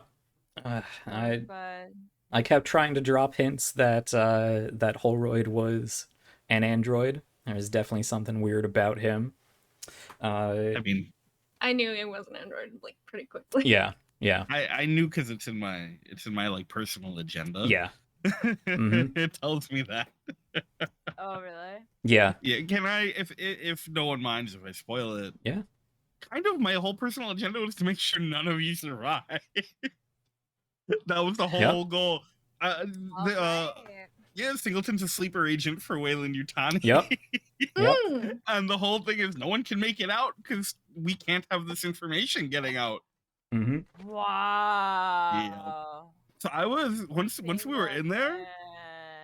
I was gonna kneecap you and leave. Oh my god. Mm-hmm. I thought we were Wow. buddies, bro. So No. sorry. Ah.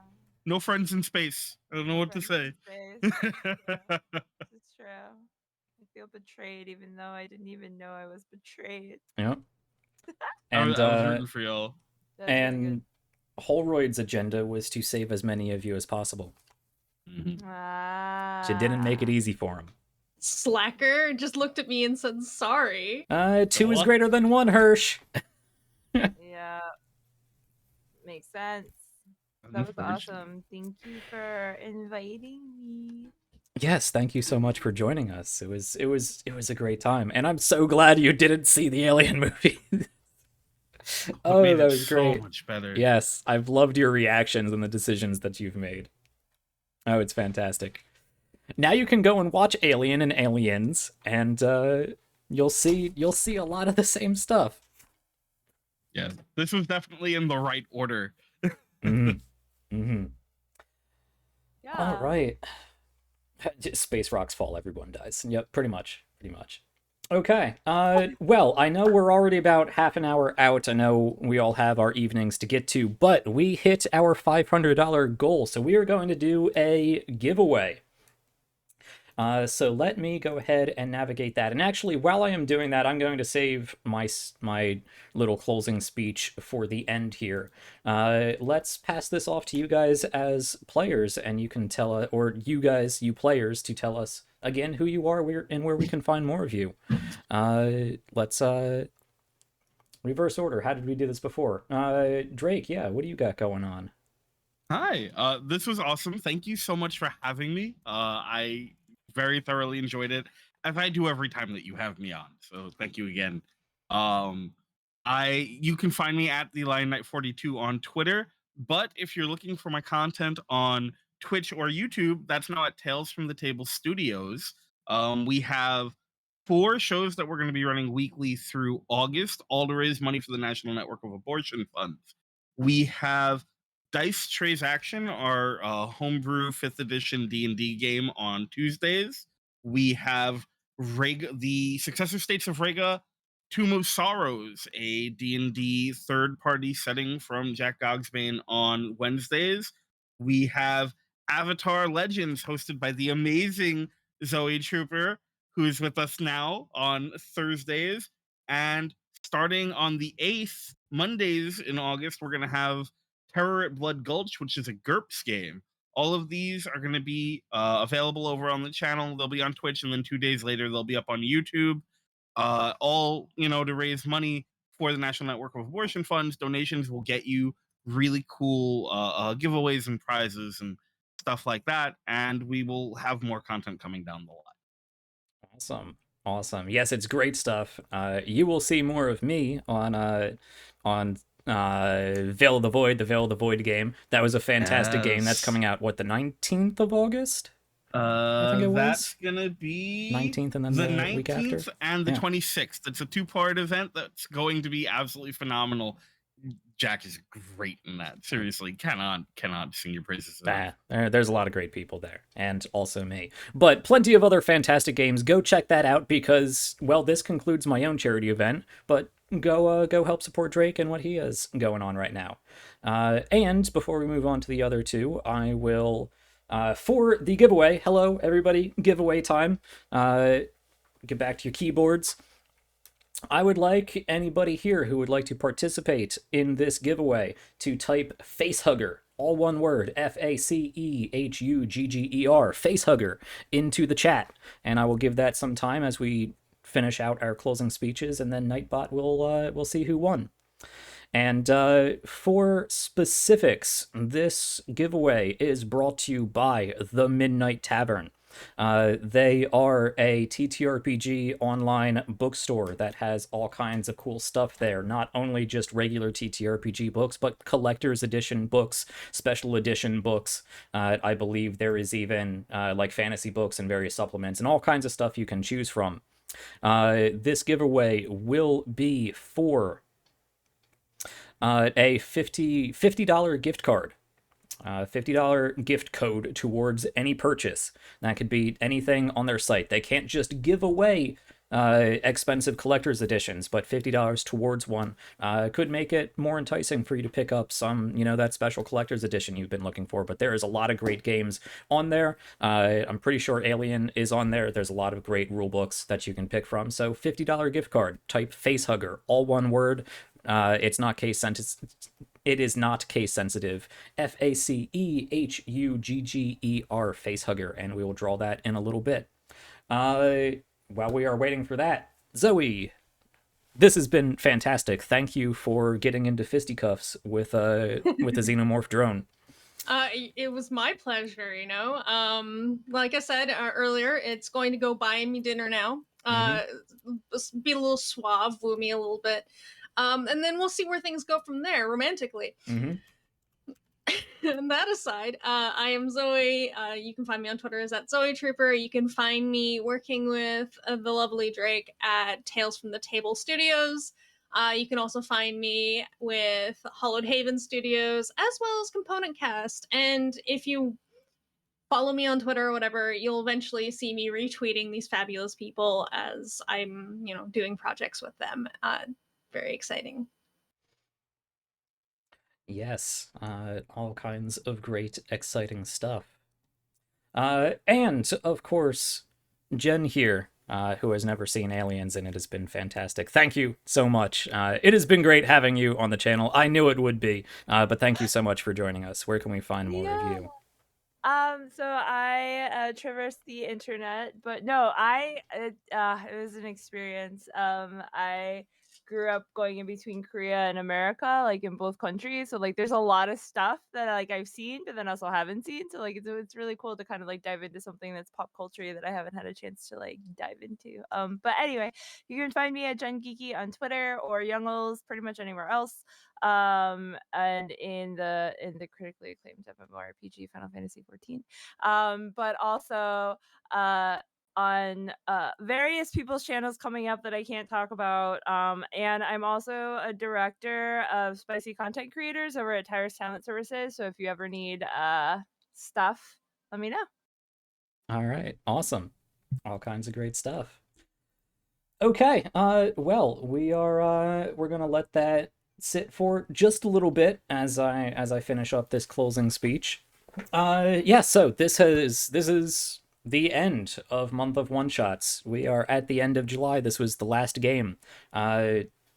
It has been a great time. It has been a hectic time. It has been a lot, but I remain so happy to have done it. This is a cause that is very important to me for a number of reasons, and I think should be important to everybody.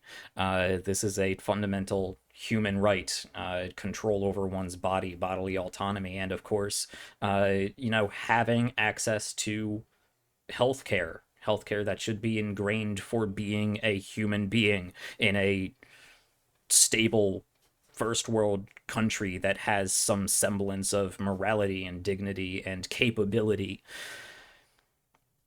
So thank you so much for being along with me and supporting this event, for all the retweets, for all the comments, for all the engagement, for all the chats we've had on all of these great shows, and especially for all the donations that we've done. I will go back and recalculate because I believe we're somewhere around 550, because I know we got that extra $50 in and then a few smaller donations. So I will be tallying that up. I have it all recorded. I will be tallying that up, and then I will divide that into and send half to the National Abortion Federation and half of it to the Center for Reproductive Rights.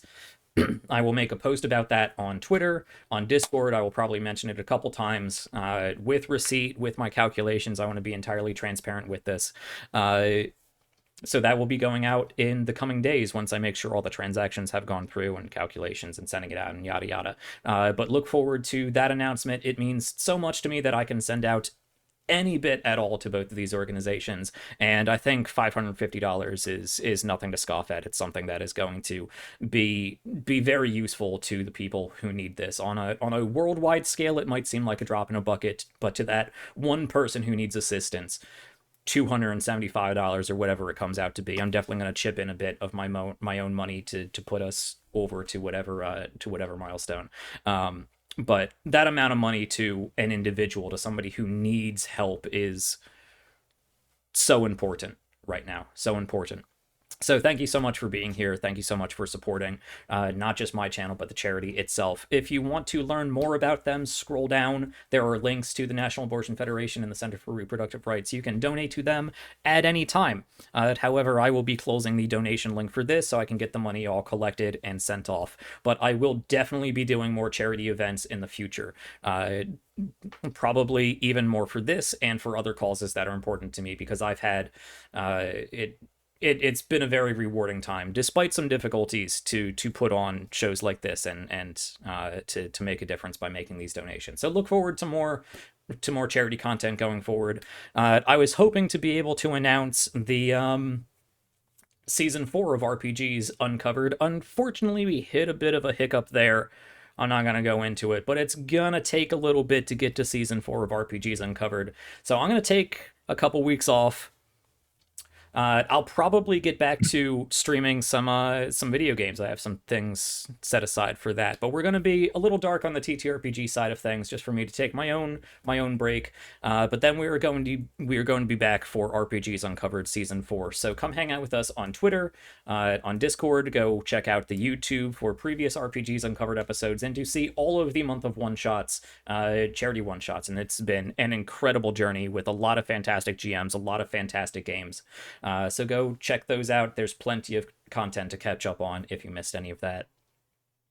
And finally, thank you to you three for being here and for staying a bit longer so I can ramble on about this. Let's see about this giveaway. Despite the well, I never know the difference between user and viewer in OBS. But we've had some lively chats. So we'll we'll have Nightbot pick somebody. I don't think it's a large pool, but we'll go for that. So last Jack is always a good being for the rambling man. Yep, that is me. Just rambling on. Yeah. Last chance. Facehugger. Facehugger. You know, those things that were attached to most of their faces by the end of this. Going once, going twice. Let's roll for gift card. What do we got? Son of Pork Chops. You are our winner. Thank you, Son of Pork Chops. If you have a Twitter, do reach out to me at PPLS Ascension. If not, let me know, because I will find some way to do this. I believe there is some kind of private message chat on Twitch that we can set up. But hit me up on Twitter if you can. Or if you do not have Twitter, you can reach out to me on Discord. That's probably the second best way to do it. So either Twitter or Discord. Both are linked down below in the various buttons that you can click. Get in touch with me, and I will get your information. I will pass it on to the gift card provider, the Midnight Tavern, and we'll get you hooked up with that. And thank you for tuning in. You do not have a Twitter. Yeah, go and click on Discord. If you don't have a Discord, you can very easily make one, at least just for the purpose of this. Yeah, Twitter's a whole thing. It's a whole thing. I'm not going to say anything bad about it, but it is a whole thing. I will keep this running for a bit once we break, just to keep in touch with you and see if we can make sure we have a way of communicating. But that's what we have for tonight. That's what we have for this show. That's what we have for this month. The month of One Shots is officially over, and it was a fantastic time.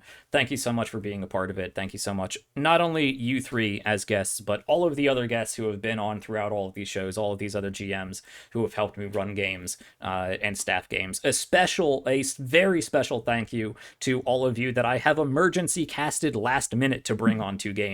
That is very, very helpful to me. So thank you so much. We are going to wrap up here. And, you know, at the end of a month-long charity event, when you just need to unwind, the best way to do so is to just kick back, relax, and make yourself a nice, seasoned plate of heart tomatoes. Everybody stay safe, stay healthy, keep having fun, keep checking back here at the People's Ascension for more whatever we are doing coming up. Good night, everybody. Bye.